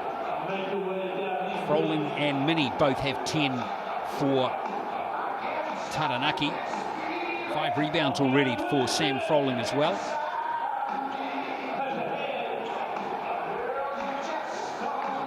Yeah, I'd be surprised if they don't try to go to Froling right now and see if they can pick that third up on Roberts down on the post.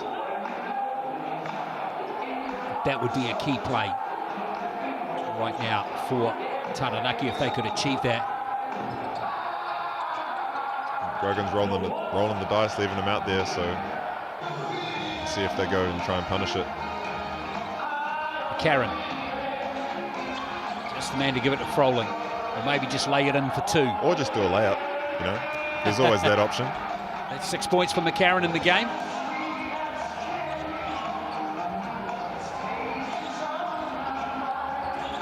Sutherland.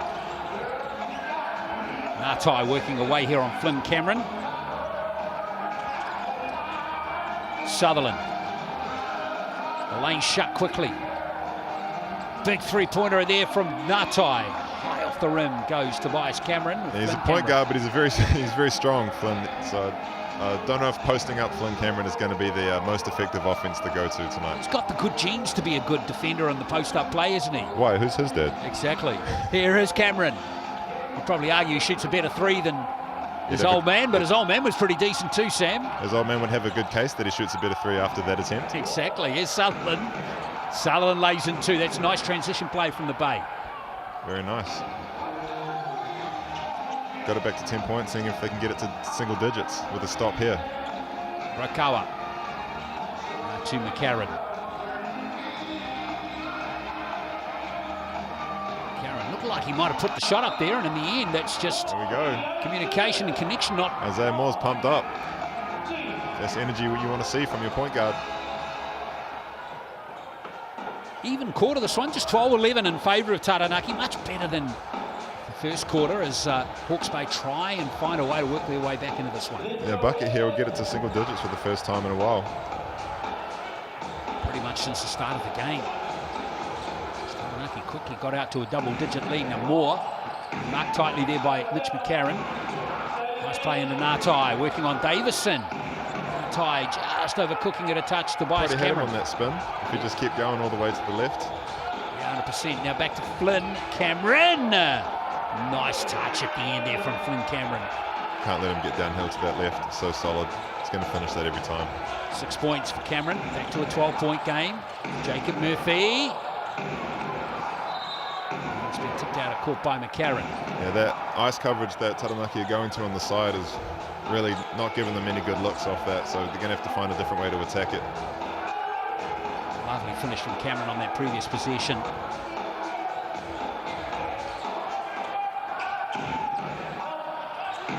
Moore. Again, that came off McCarron's foot, so it's going to reset the shot clock. Going to give Hawke's Bay a bit more time.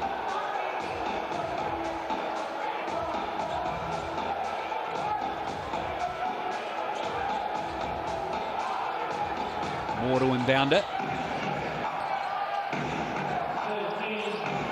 Moore almost losing it. Out of contact there. Referee's call as we see Cameron pick up the loose ball for Davison. Tipped in by Froling. 12 points for Sam Froling. Yeah, someone's got to put a body on him once the shot goes up. No one's going to win a jumping contest with him, so we've got to just get him out the road. Ngatai. Nice play from Jordan Ngatai. He reckons he was fouled there too, Sam. Probably have a good case, but you know, there's a lot of arms going around in there, so who knows. Okay, the At least he put the layup in. Referee's a good glare there, didn't he? Let's see Davison go to work, and it rolls in. Carlin Davison again showing his athletic skills right there.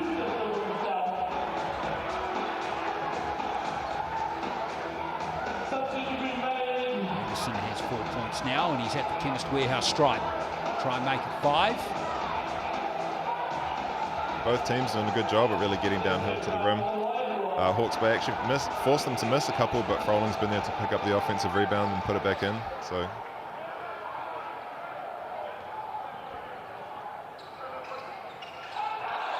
high off the rim, that one. Hard luck for Hawke's Bay with McCarron creating space for himself very nicely there. He has 8 now. just recognised the mismatch on the young fella ball there. Good little scoring run here for Taranaki as they really go out for a very healthy lead again. It was just starting to get to that point where if Hawke's Bay got a couple more stops and buckets, it would have been a possession ball game.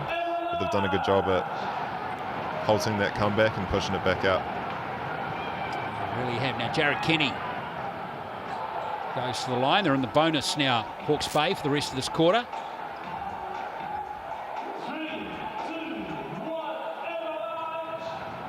Jared Kenny gets the second free throw. He's up to 4 in the game.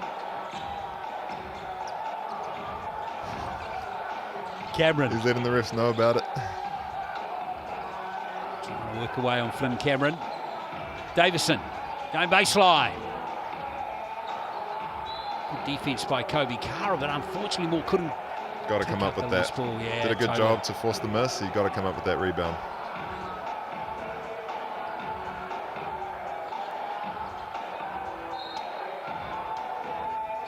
Karen. Davison. He was winding up there, wasn't he, Carlin Davison? And he's been called for the offensive foul. Good positioning there by Cutter. Just knowing that Carlin's going to put his head down and try and get on the rim and just feet outside the charger circle. Kobe Carter.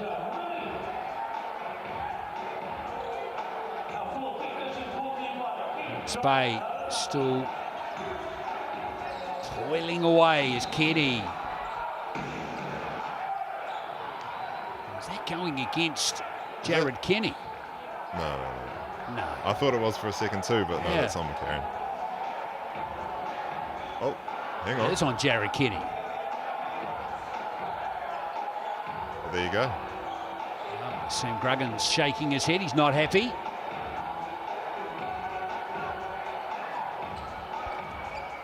.-point game, 1:40 to play. Hope you're enjoying Wednesday night hoops here from New Plymouth. Sells NBL action. There's Sam Froling again. Oh, he missed that time. That was a surprise. Everything but. Oh, he's still got the ball. Great hustle there from McCarron to get a second possession. Here is Tobias Cameron. Nice. Very nice indeed. He has 5 in the game. Tobias Cameron off the bench, and Kenny gets rid of there. Flynn Cameron. Here's more. Kenny gets 2 for Hawke's Bay. I mean, I'm surprised that Flynn didn't get a flop warning on there. I don't think that he went sprawling because of Jared Kenny. Flynn's a strong boy. Backing in here on Kara.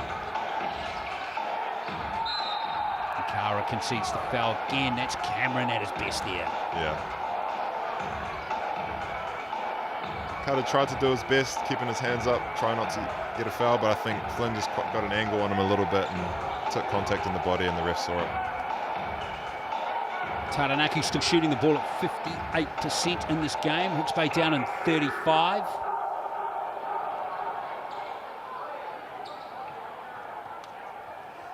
They've been rebounded badly in this game. Hawke's Bay 2. Sam, 24 rebounds to Taranaki, just 12 for Hawke's Bay. Yeah, it's going to be, I mean, if you look at that 15-point game, it could be a lot worse than that. You lose a rebound count that bad and the possession game that bad, you're putting yourself in a tough position. Flynn Cameron.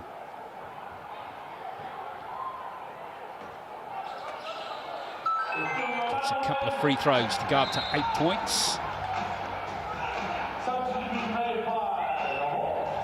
Hawks. Tie. Roberts has 2 fouls, still hasn't given up that 3rd foul so far in the second quarter. So, 50 seconds to play. Kenny.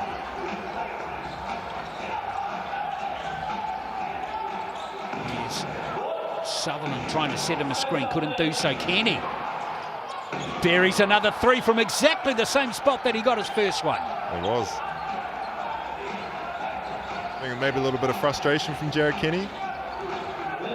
9 points for Kenny. Bringing the offensive, turn the clock back. There's Froling going to work there. A bit of a mismatch on Luke Sutherland. So here's a player timeout being called by Jackson Ball with 11.6 seconds to play. Drawing up a 3 for Jared Kenny here. Absolutely. Or Isaiah Moore. He's 1 for 2 from three-point territory. You've got to give it to Kenny, don't you? He's 2 from 2 from beyond the arc. Even more so if it's just as the shot clock's expiring. Yes, of course. So I see him make those every single time.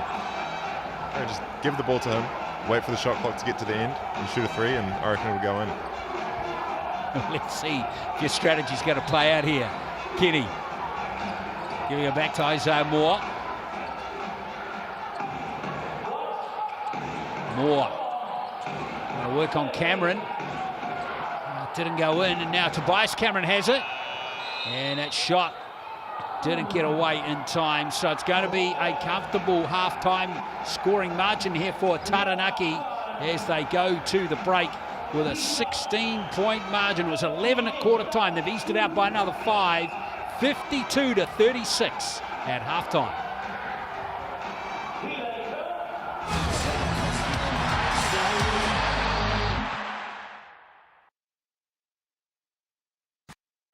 Ladies and gentlemen, please give a massive round of applause for the LGS Stars team.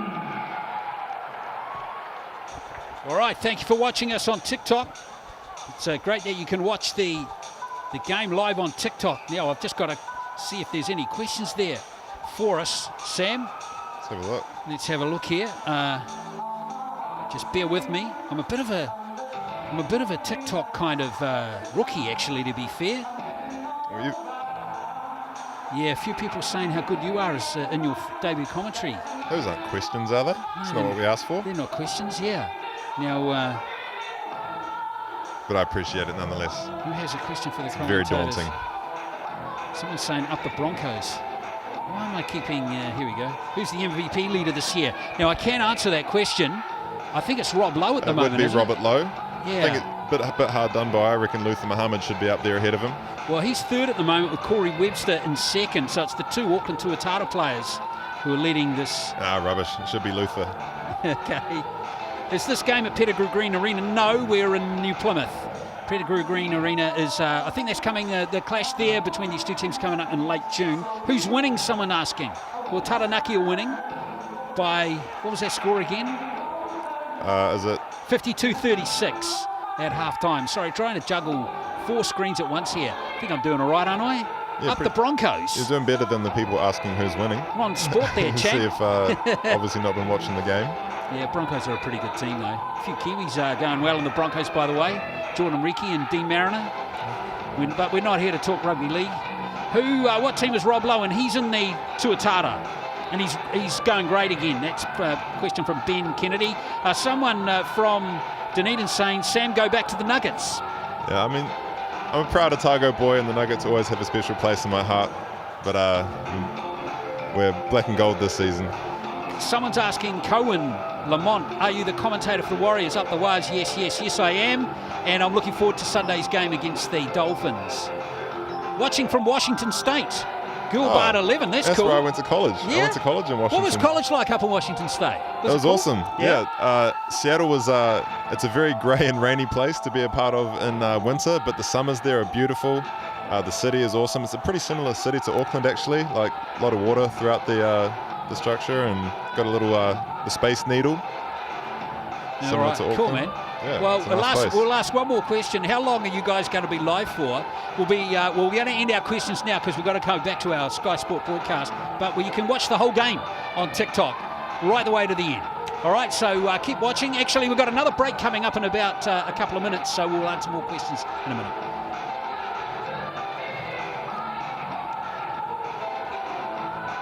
Well, welcome back here to TSB Stadium here in New Plymouth as we enjoy the halftime break here between Taranaki and Hawke's Bay.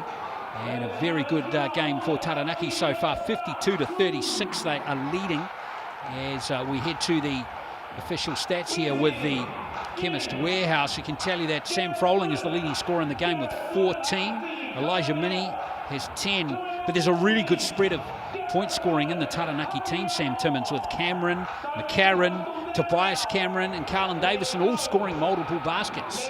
Yeah, it's always good as a team when, you know, everyone's got it going. That feeds into the energy. You know, even if you see 3 of your teammates make a shot, you kind of even though you haven't yourself made a shot, just gives you a little bit of rhythm, even on that first look for yourself. It's nice. Loving the player Jared Kenny, 9 points in the first half with 2 3-pointers. Sam Froling doing it at both ends of the court at the moment too, Sam. He's a top player, isn't he?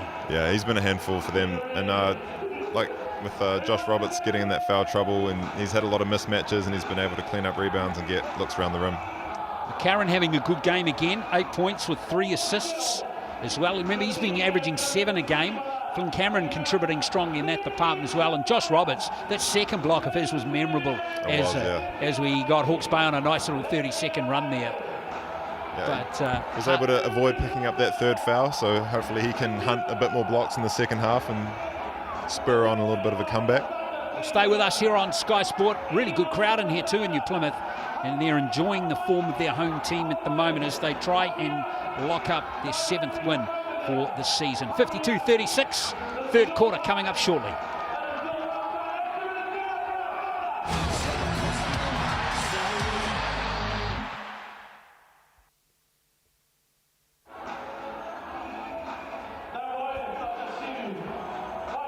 All right, back on TikTok again.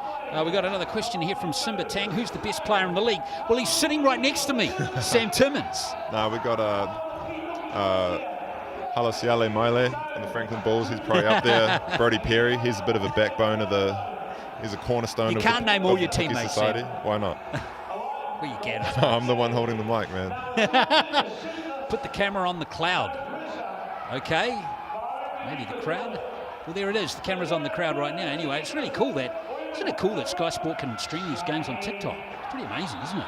Yeah, I wasn't quite sure how it was going to work when I heard about that, but, you know, the more the merrier. It's nice and accessible, get the game out to more people. Hopefully we can get a couple more games per week on there at some stage. So this is the thing, folks. If you are enjoying the game, watching the game on TikTok, just tell your mates, get into it, folks. So spread the word, because it's getting, it's a great innovation, isn't it, that you can just check it on TikTok. All Wednesday night games are being streamed free and live on TikTok. When does this start again? Shortly, Lennox. In about 4 minutes, I think. The game will be back into the action. I need the Airs to win so my Nuggets can move up the ladder. Yeah, well, that could happen. Yeah. That could happen. Yeah, the Nuggets are in that little clump that Hawke's Bay and I believe Tauranga Whai are also involved in. They're all sitting on about 4 and Nelson as well, 6. right? Oh, Nelson, no, that's Nelson, right, the other team. Yeah, it's Nelson. Diana Tiao, thanks for streaming. Go the Hawks. Well, hopefully they can get up in the second half for you. It's going to need a big effort, I think. But there's all sorts of support here for Taranaki. So I'll really send a cool. shout out there, Jess. Thank you very much. And shout out to Isaac Davidson as well. Oh, really? Isaac Davidson. What's he doing with himself now? Isaac Davidson, as in this very minute? Yeah. Because what he's doing himself currently is being a very good basketball player on the Franklin Bulls. Franklin Bulls, of course he is, yes. Zoom in on the crowd. Someone's looking for some fans. There we are. There's a good fan there with a pom-pom hat on. Maybe a bit chilly in the stadium tonight. Do you commentate the Warriors game sometimes? Yes, already answered that question. I commentate them. In Jared, I have faith. I love that one. Yeah, up the wires, At the end of the shot clock, I have faith in Jared even more too. Indeed. So it's pretty cool that you can watch the game on TikTok these days, eh? It's been fantastic. So yeah, hopefully I'm not sure if I'm doing any more Wednesday games. I don't think I am, but but hopefully the other commentators will get in and answer these questions and recognize and answer these other comments, which is really cool. So thank you for all your comments through the halftime break, folks. Enjoy the second half live on TikTok, and of course next week's game will be streamed as well on TikTok next Wednesday. Thank you for watching.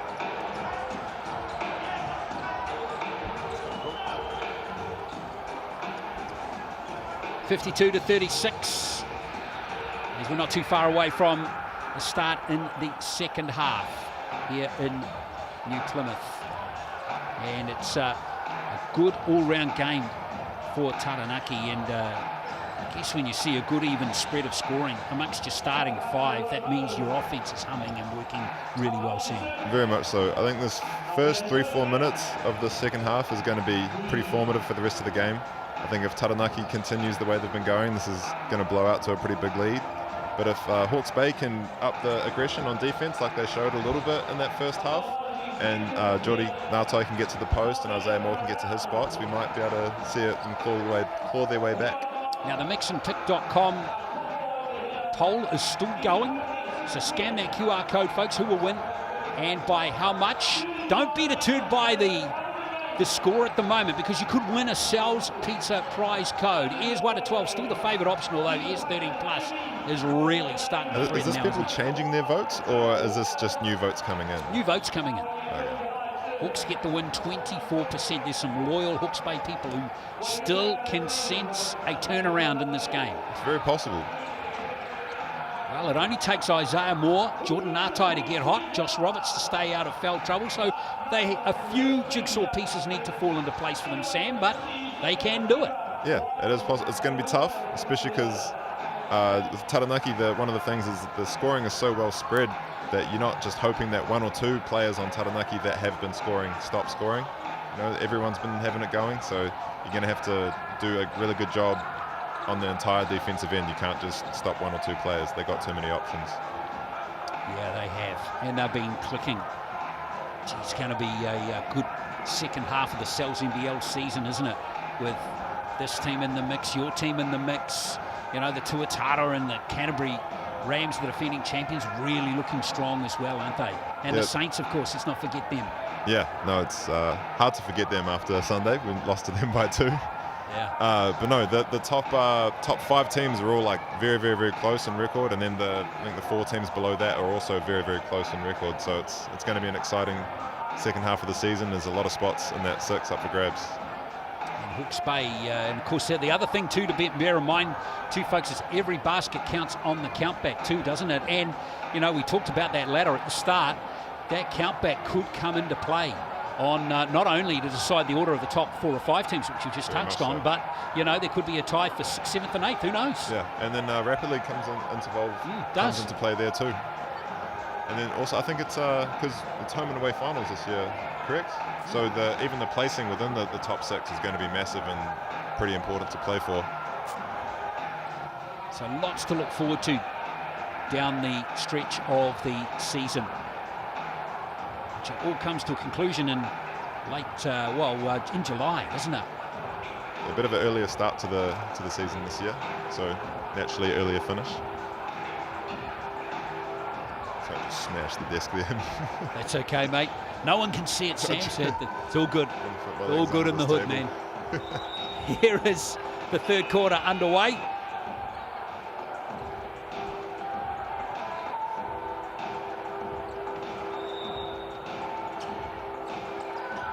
And it's going to be Flynn Cameron, who's had an excellent first half. 8 points, 3 assists, 2 rebounds too. And here he is, Cameron, and a real energizer bunny in this game. And straight away, he has lured a foul. There's a lot to deal with getting to that left hand.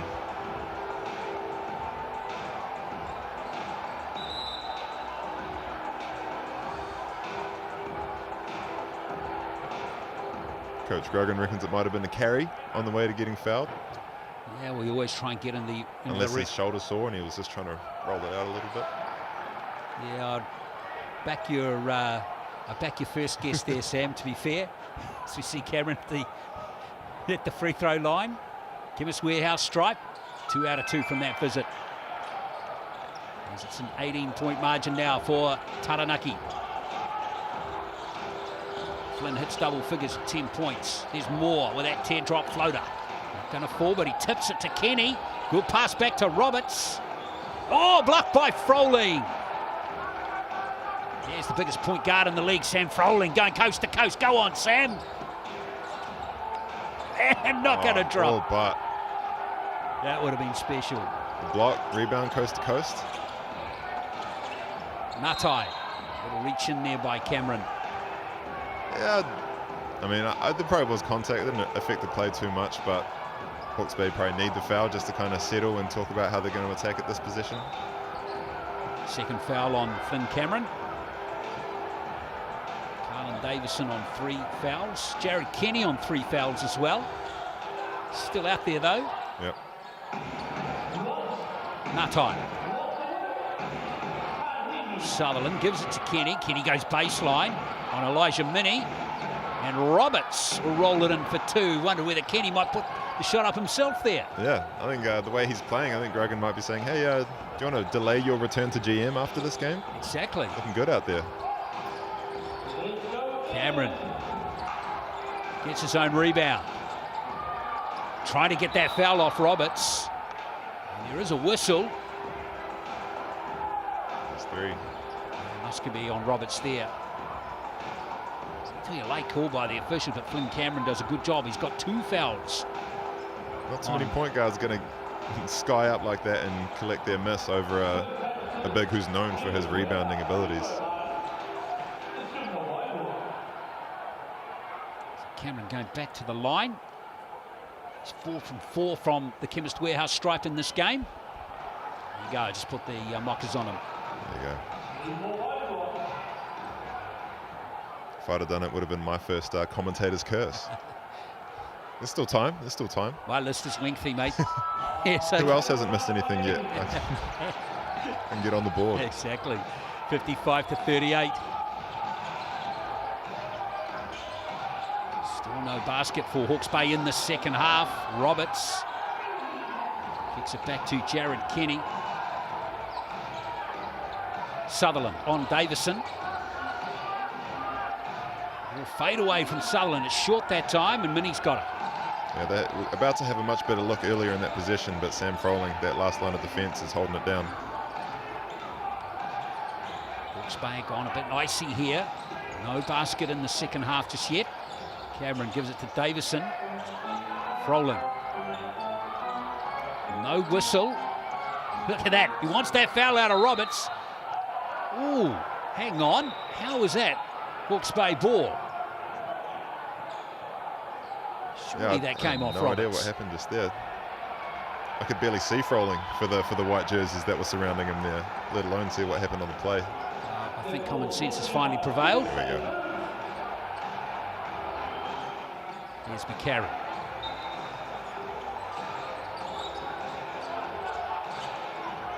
Oh, Froling put it up for 3. Here's Cameron. Froling getting the rebound and rolling it in and getting the foul as well. There's Froling. the 3 points there, the old-fashioned way. That's right. Just go back to your spanner and your screwdriver. You know, exactly, the easy meat tools. and potatoes. Exactly right. So Sam Froling with those 2 points goes to 16. He's been averaging 23 per game this season. 5th in the standings. And there's the 3-point play. 20-point game now for Taranaki. This lead is as big as it's been in the game. Moore created space for himself really well there. Still couldn't get any roll off the rim. There's a lot of really good looks from the Hawke's Bay Hawks that just haven't gone down tonight. So a lot of looks that we'll be wishing they could have taken back. Many blocked by Kobe Kara. And now here comes Moore once more. Sutherland for 3. McCarron with the rebound.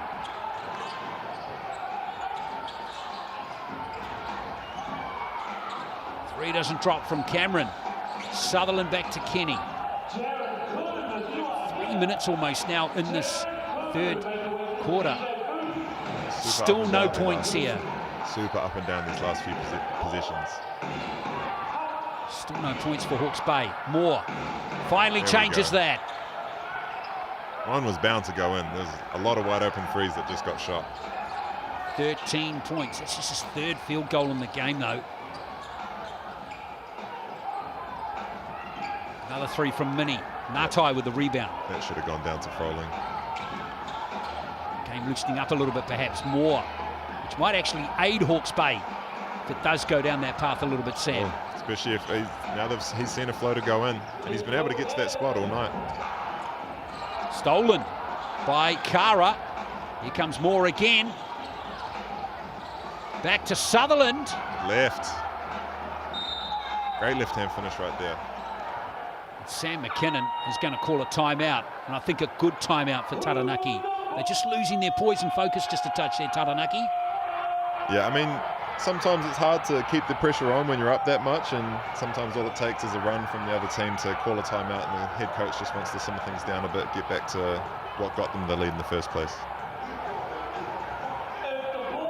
So Sam McKinnon just hitting the reset button, getting his team back on point. It's the whole aim of this timeout. And the whole aim of that Tuesday night show, the highlight show, is to give you all the highlights of all the games on the previous weeks. Tuesday nights, 7:30 here on Sky Sport. So Froling, the leading scorer in the game with 17. Moore, a couple of buckets now in the third quarter, is up to 15. Cameron, Flynn Cameron that is, Elijah Minnie, he also hit double figures in the game. Froling already has a double-double secured with 11 rebounds as well.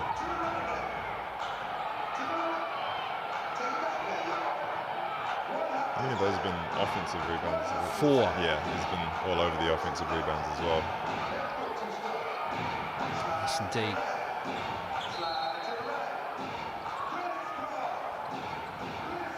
Here's McCarron bringing the ball down court.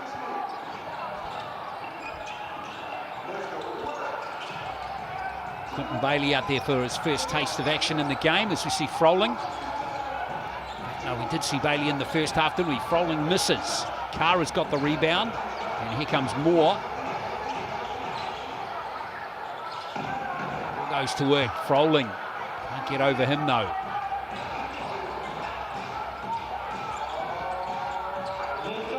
Froling on Kobe Kara. A real mismatch there for Sam Froling. Can he take advantage? He can't get the three-point play, but he'll go to the Chemist Warehouse stripe for 2 free throws. They just got to send bodies at him.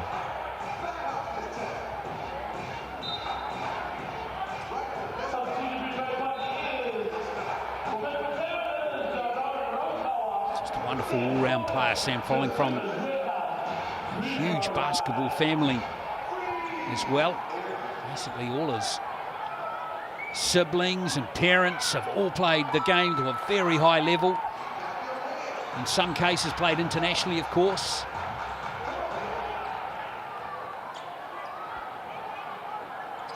There he is, Sam Froling getting his 2 free throws as the leads back to 15, Froling up to 19 points. Sees his best of 29 against the Jets in the opening game of the season. Just need to see if he can get close to that, and this one is Natai. Good play from Jordan Natai. He's got a foul out of Froling on that occasion. They got a couple good buckets from him at the start of the game, and it feels like they haven't been kind of forcing the issue with him as much as they probably should have. Tried to get Isaiah Moore going with a lot of looks, but also need to make sure this guy's getting the ball in his hands too. A very reliable and dependable player.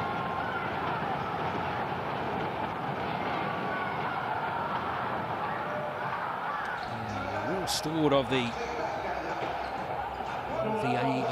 New Zealand Basketball League. Sustained booing for the Jets back in 2015. Really? Yes, They indeed. booed for the Jets. Yes, indeed. He's a former Ayers player playing for them in 2016. Journeyman. He's been around a few teams.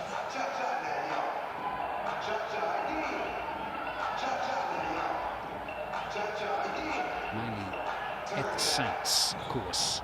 The Prince of Porirua. Makes sense. Indeed. Here's Flynn Cameron.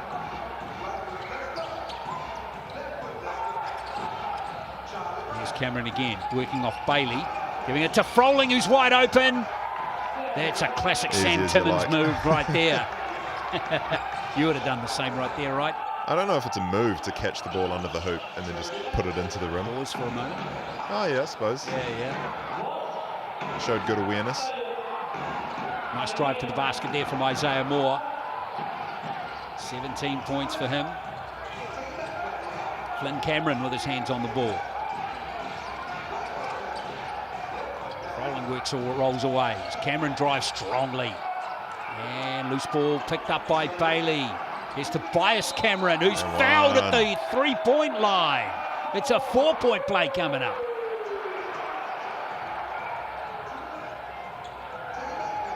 Yeah, it's all going for the Taranaki Ears tonight.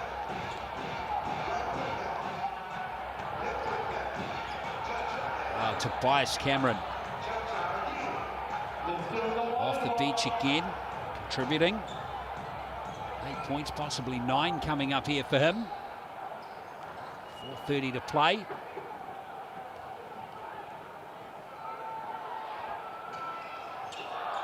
This is the 4-point play. Moore's got the loose ball for Hawke's Bay. Taranaki's lead still in double figures. Moore trying to work off McCarron. Following with another rebound. That's his 12th in the game. McCarron. Cameron almost back-to-back threes. Oh, it's fallen for Mitch McCarron. Can't get the layup. And Bailey's got it again for the Ears. Absolutely. McCarron working away on Kara. Oh, that's tasty there from Mitch McCarron. I've seen that post-up fadeaway from Mitch McCarron a lot over my last 3 years in the NBL. Yeah, of course, he's going to be with the Breakers. Now, Mitch McCarron, three-pointer falls there from Sutherland.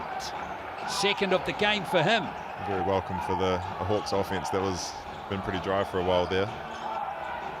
Apologies for our technical problems with the score. Well done to our crew down in New Plymouth to get that up for you. 15-point game. It is with that three-pointer narrowing the gap. McCarron. Well, that's a very good shot there from Flynn Cameron. Or was that Tobias Cameron? That was Tobias from the... Stolen here by, there's McCarron at his best. Bailey jams it home, and now a timeout called by Sam Gruggan as Taranaki get back to a 20-point lead. Second time in the game they've been up by this margin. He's no stranger to a bit of showtime in the open court as Mitch McCarron. A couple of no looks in his time. Well, 5 players have hit double figures now for Taranaki. Rolling on 21. Flynn and Tobias Cameron both on 11. Elijah Minnie and Mitch McCarron now on 10.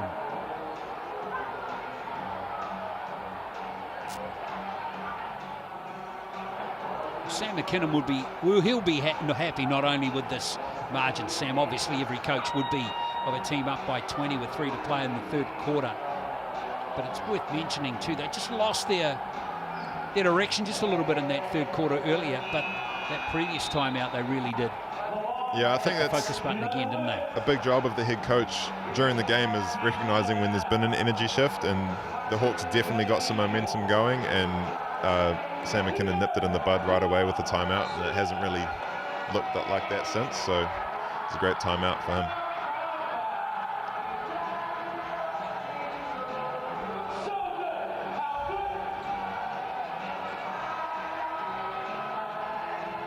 So 3:05 to play.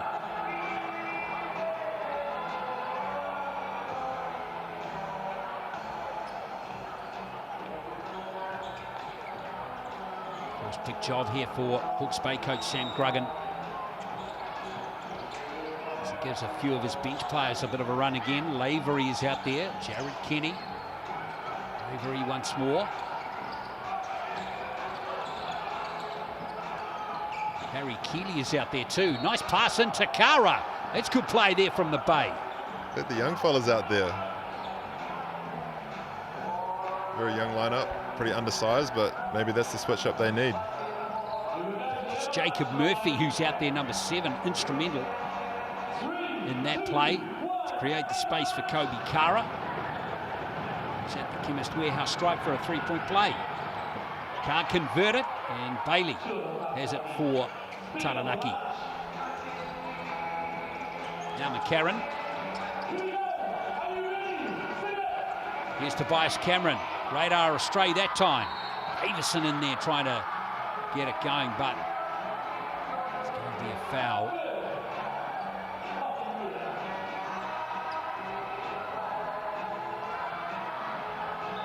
Foul has been called on Kara.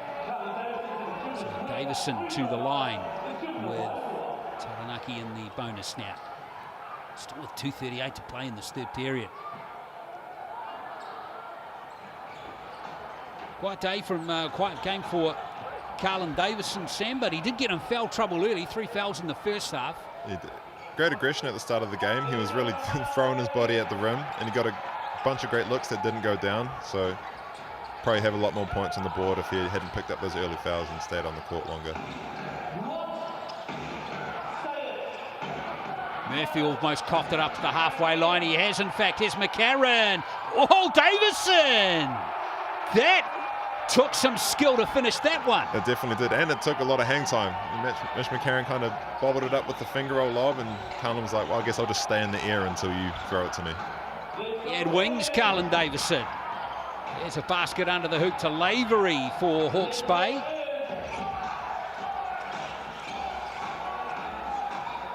McCarron not averse to getting some showtime going. Bailey working off McCarron. Davison going baseline. McCarron. Good ball to Davison. There's Tobias Cameron with the offensive rebound, and strong enough to put it back in. Those Cameron boys. Yeah, playing with good heart, Tobias Cameron. He's 13 points, second top scorer off the bench. There you go. For the Airs. Sutherland looking for his third three, can't get it. Bailey. He's fouled there by Lavery. Yeah, Might have gone on done Kenny. a great job holding down the boards with the absence of Froling. Here's that play again. That was a really good finish from Carlin Davison. Yeah, I think the lob was a little low. He had to stay in the air, grab it, bring it over the rim, and then dunk it.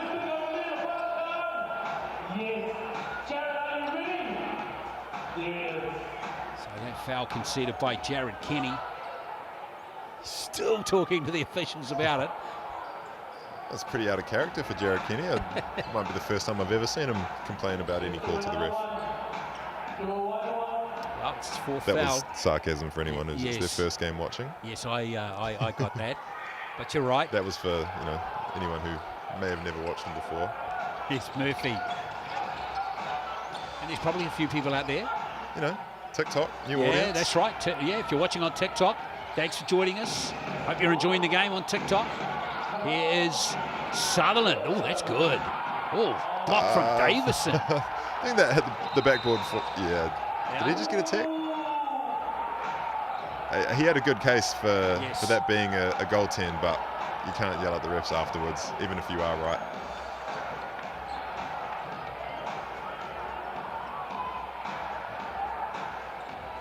Being right doesn't take away the tech. So frustrating, isn't it? Grucken in the background there. That is priceless.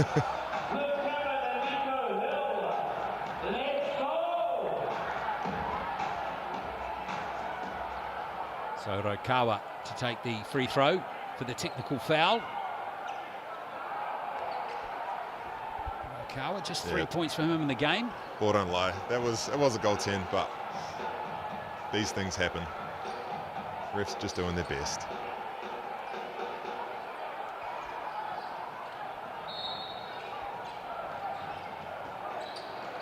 Karen.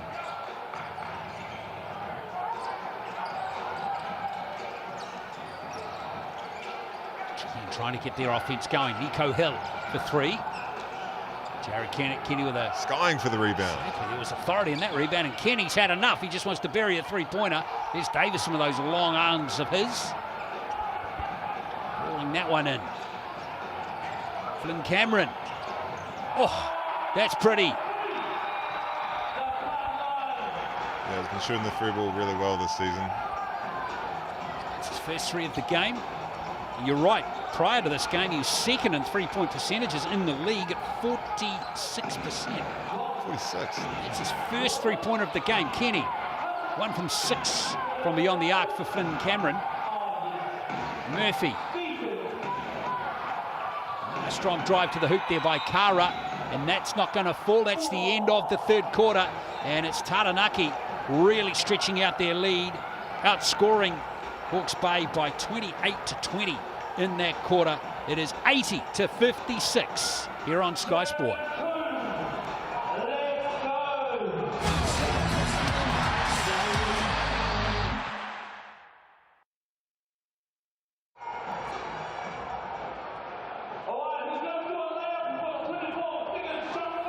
Yep. Okay, kia ora TikTok audience again. We've got a minute to see if we've got any more reaction here as I just go back in here. Sam Timmins. Right. FIBA World Cup 2023. Hang on. Sam Timmins, MVP, yeah. Hey man, you said it. Yeah. Not going to get any disagreement from us. Looks like the multi's going to hit. Who's winning still? We can tell you it's Taranaki 80, Hawke's Bay 56 at the moment. Who's winning? Yeah, the scores you can see is just taken off the banner there for the moment. So hopefully that's answered your questions. Hawke's Bay trailing by 24 points. Taranaki looking strong, aren't they, Sam, actually? Good all-round team. They've got all the bases covered, haven't they? Yeah, I mean, it was always going to be a tough night for the Hawks going in. Just, again, the size and experience of Taranaki has proven tough for any team to beat this year. And then add on top of the injuries and a bit of foul trouble as well. Just get into that pizza special, by the way, too, folks. Thanks for all your comments this evening on TikTok.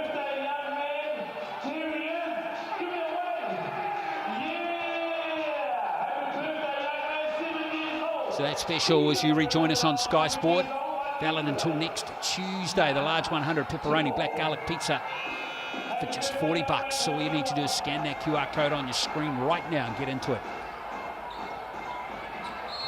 Official stats partner of the NZNBL, the Chemist Warehouse. Leading scorer at the moment, Sam Froling with 21. Leading rebounder, Sam Froling with 12. Sam Froling, no surprise, dominating the MVP pick on the mixandpick.com as we just see Isaiah Moore lay it in for 2 for Hawke's Bay. Much needed points there. Sam Froling having another excellent all-round game at both ends of the court, Sam Timmins. Yeah, very much so. Class act, taking advantage of the massive advantage he has size-wise. Nico Hill from the corner. Roberts back out there now for Hawke's Bay. And here comes Isaiah Moore. Moore trying to get rid of those players. Oh, that's pretty. That's what we've been wanting, and that's what you were predicting. He's had a lot of those looks that just haven't gone down the whole game. So, you know, who knows? More of those happen. We could have a little game at the end. 21 points for Moore now. Froling. Working on Roberts. There's Froling's class coming through again. With his offhand that time again. Yeah, well, that's the biggest dude on the court that he just scored on, so Hawke's Bay might have to send a double team. Sutherland can't nail a three-pointer, and the Karen's got the loose ball. A little reach in there by Isaiah Moore. No basket that time. Yeah, he knew he just had to foul there. There's no real option.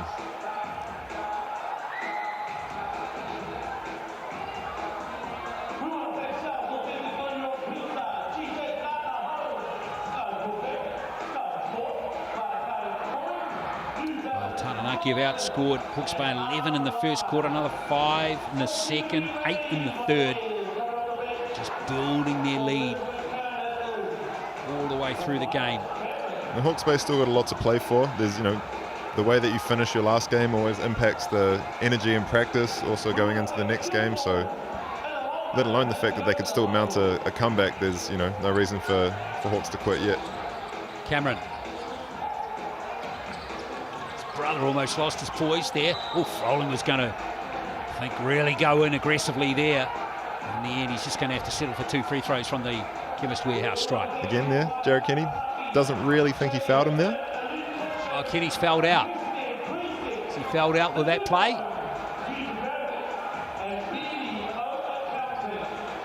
So, is that 5? Yeah, 5 fouls. So Jared Kenny fouls out with 9 points. It's more points than you usually get out of your GM on a nightly basis. Exactly. So Froling up to 24 points, just above his season's average. And keen to hunt down that season's best score of 29.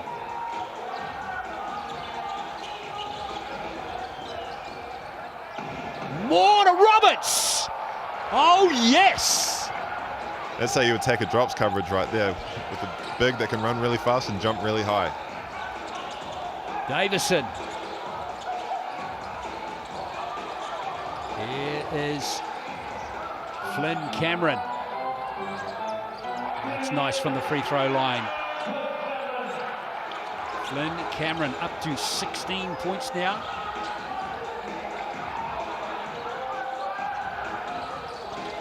Moore. Roberts can't get the rebound. Flynn Cameron's got it. Excellent all-round game from Flynn Cameron.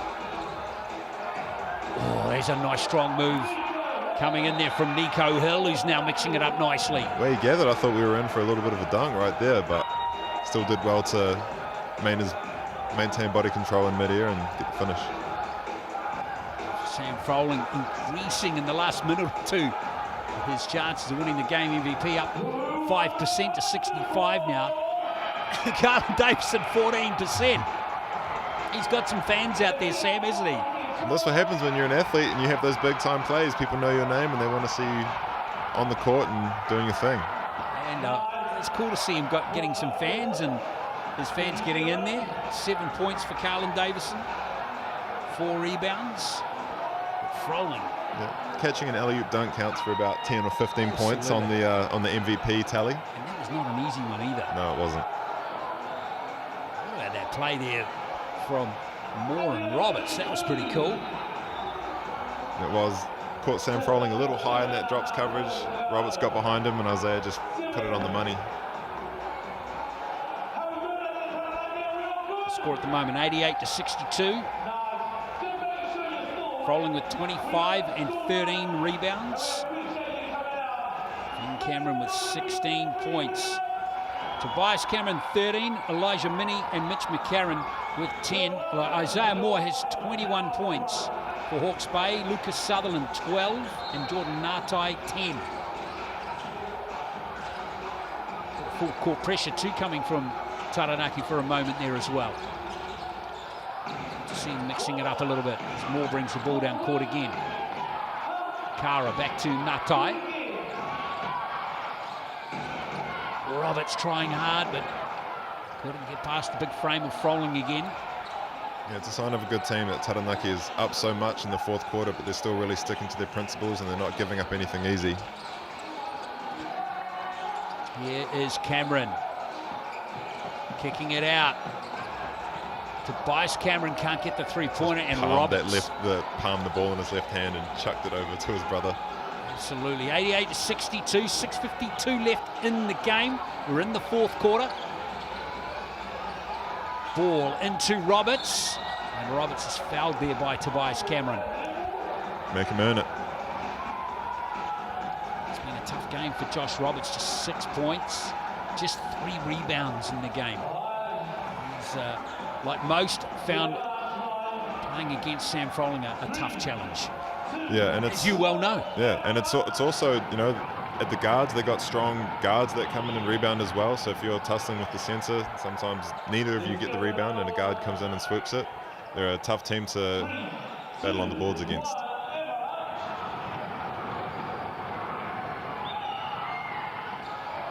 Roberts misses both free throws. Here's Tobias Cameron, rather Flynn Cameron. Now Tobias. Still working up their plays, aren't they, Taranaki? Cameron drives strongly, but he's blocked that time by Josh Roberts. Cameron. And there's a foul in there, I think, by Roberts. Both these Cameron brothers have had excellent games. Yeah. You can just tell the way they play, they have such an aggressive play style, and it's pretty similar. It's funny to see that one right hand, one left hand, but both of them very aggressive and very downhill.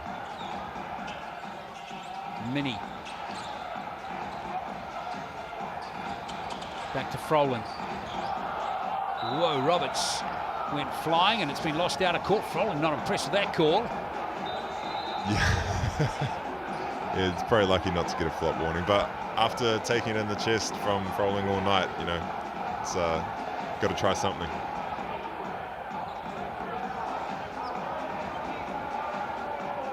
It's always good seeing players explain to referees what actually happened. Yeah, I'm not sure why after Froling explained what the call should have been, they didn't make that call. Exactly. Yes, Mini. Strangely, officials never seem to change their minds as we see Moore drop that three-pointer. It's quite frustrating, that. You and Casey Frank need to have deep discussions about that. I don't know Make if I sure want you to lock leave. myself into any type of deep discussion with Casey Exactly. Frank. Just make sure you leave a lot of time on in your day for that. For Or that I just one, Sam. leave that conversation. Exactly. Here's Cameron. Little Froling, a little lob into Froling, and Froling grabs 2 more points. 27 points for him now.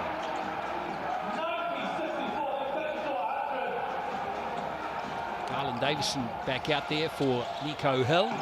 Nico Hill, we've got to say, you've got to give a shout out to Nico Hill. He was the first player this season bringing up 100 points in the Sky Broadband Rapid League. It'll go down in his history as the first to ever do it.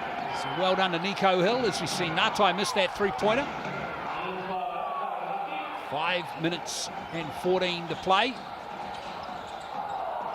Not going to drop there for Elijah Mini. Here comes Ngatai again. And a little reach in there by Flynn Cameron. I don't know, maybe just a bit tired. Stop the game, foul, get the sub out. Well, McCarron coming back in. Sam McKinnon still with 5:05 to play. Still leaving his big guns out there to Sam with this margin of very healthy 25 points. Yeah, sometimes when the offense is clicking like that and everyone's seeing the ball go in, just leave them out there and let them feel good. Murphy, tough shot for him to make. Now Davison, look out. No foul as Davidson still manages to keep the ball. Mini. Blocked there by Sutherland. And I think that's going to be Taranaki ball. Ngatai a little unlucky there. Yeah, they both kind of landed with it touching them, so it could have gone either way, really.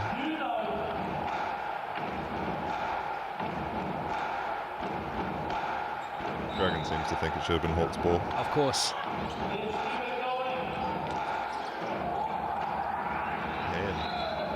And it's going to be Hawke's Bay ball. Good hustle there by Jacob Murphy.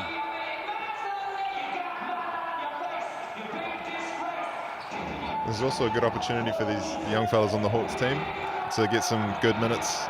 You know, it's not often you get 4 minutes in a game. Mini, or rather that is Moore getting 2 more points. 26 points now for Isaiah Moore. Yeah, tough night for him. A lot of those finishes in that little floater that he got to, those are usually his, and they didn't go down tonight. Karen almost lost the ball there.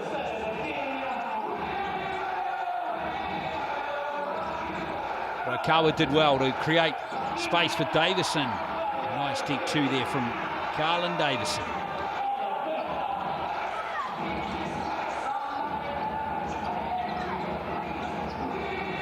Murphy misses the 3. And now Froling.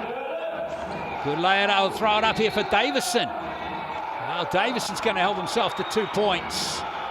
Is it a should have thrown the foul alley-oop there. beforehand, or? See. Pretty early whistle. Should have thrown in the alley-oop there. I think so too, yeah.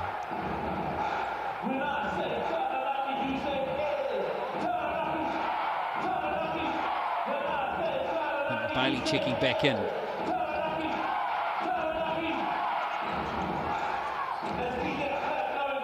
Karen. Here's Rokawa for 3. Yes, Tyrone Rokawa. Such a good 3-point shooter. He's always good for a couple big ones a game. He's had a quiet night, just 6 points for him. There's Moore, can't get that to drop. Roberts picks up the loose ball. Now Sutherland. That's a tough basket there from Luke Sutherland. Very good move.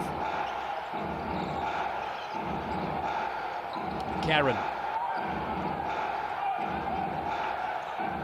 Marked there by Lavery, and that was a good ball to Davison. That was another fantastic assist from Mitch McCarron. Very tidy. Such an impressive athlete. ball. Sutherland can't nail it. No foul there by Quinton Bailey, according to the officials. Rokawa.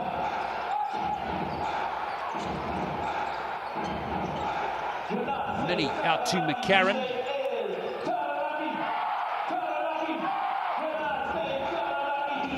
Minnie. Ooh, yeah, looks athletic there. Bailey. Nice little put that there by Quinton Bailey. 4 points for Bailey. There's more. A tough game here for Hawke's Bay. They were behind the 8 ball right from the start of the game too, weren't they? With, Sutherland got a good couple downhill looks here. yes, indeed, 16 points for him. Folling not on court at the moment. He has 27 in the game, folks. Rokawa. Bailey's going to get 2 more.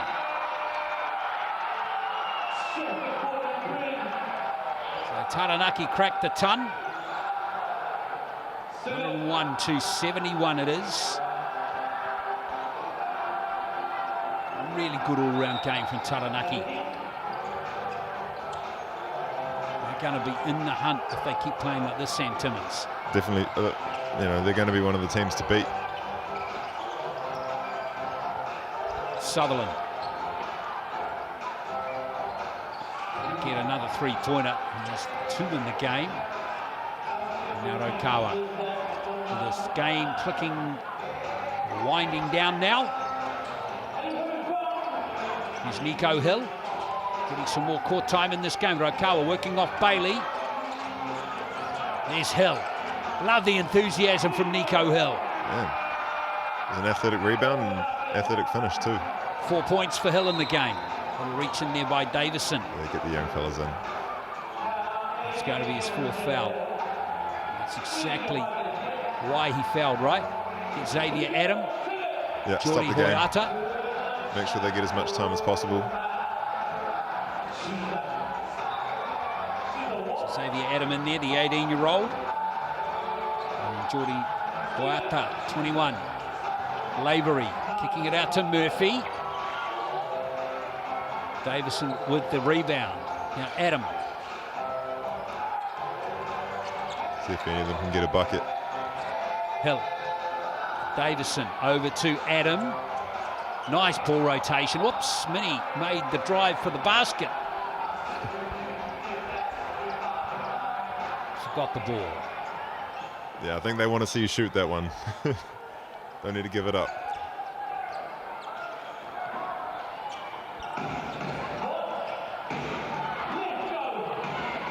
Jackson Ball, the 16-year-old, gets his 2 points in the game. And he's going to go to the Chemist Warehouse stripe for a 3-point play. Is that his first? It is his first basket of the game. So he could have helped. Seen a little bit more touches during the game. Just 16, Jackson Ball. Can't get the 3-point play to seal it. So a 30-point game with 30 seconds left. 2 plays left in this one as you see Hoyata. Give it to Minnie. He wants the 3. Can't get it. Get the young fella a shot. So Murphy here with the last play of the game perhaps. No, stolen by Minnie. Maybe this time. Elijah Minnie's just happy to hold it. Trot over to Nico Hill for a 3. It's not going to fall. Still 1.7 seconds to play. The home fans are happy. Sam Timmins, it's been a dominant win, hasn't it, right from the start of the game? Yeah, great sign and a pleasure to watch from the home fans, seeing all the players get involved. A lot of players in double digits. A lot of contribution all over the board and great all-round win. Still 1.7 seconds to play with a player timeout called there by Hawke's Bay.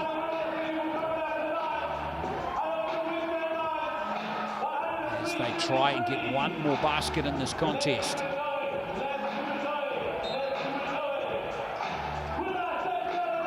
Sutherland. It's going to be ball for 3, and he buries it on the buzzer. Nice finish there for Jackson Ball, who finishes with 5 points in the game. It's been a big win for Taranaki Airs as they close out the victory here in New Plymouth and win their 8th game from 12, or from 11 rather, and Sam Froling. Well, no doubt that he's the MVP in this game in the Mitsumbik.com. Some great numbers that we're about to share with you in just a moment. Good luck if you're the winner of the Sal's Pizza prize code for this week. 27 points in the end for Sam Froling. Very good performance from him all round, wasn't it? Pretty easy pick for MVP. I see Isaiah Moore still found his way to 26 points with a lot of really good looks that didn't go down. Pretty comfortably could have gone the other way if some of those did go down, but yeah, Sam Froling just proved too big, too hard to contain.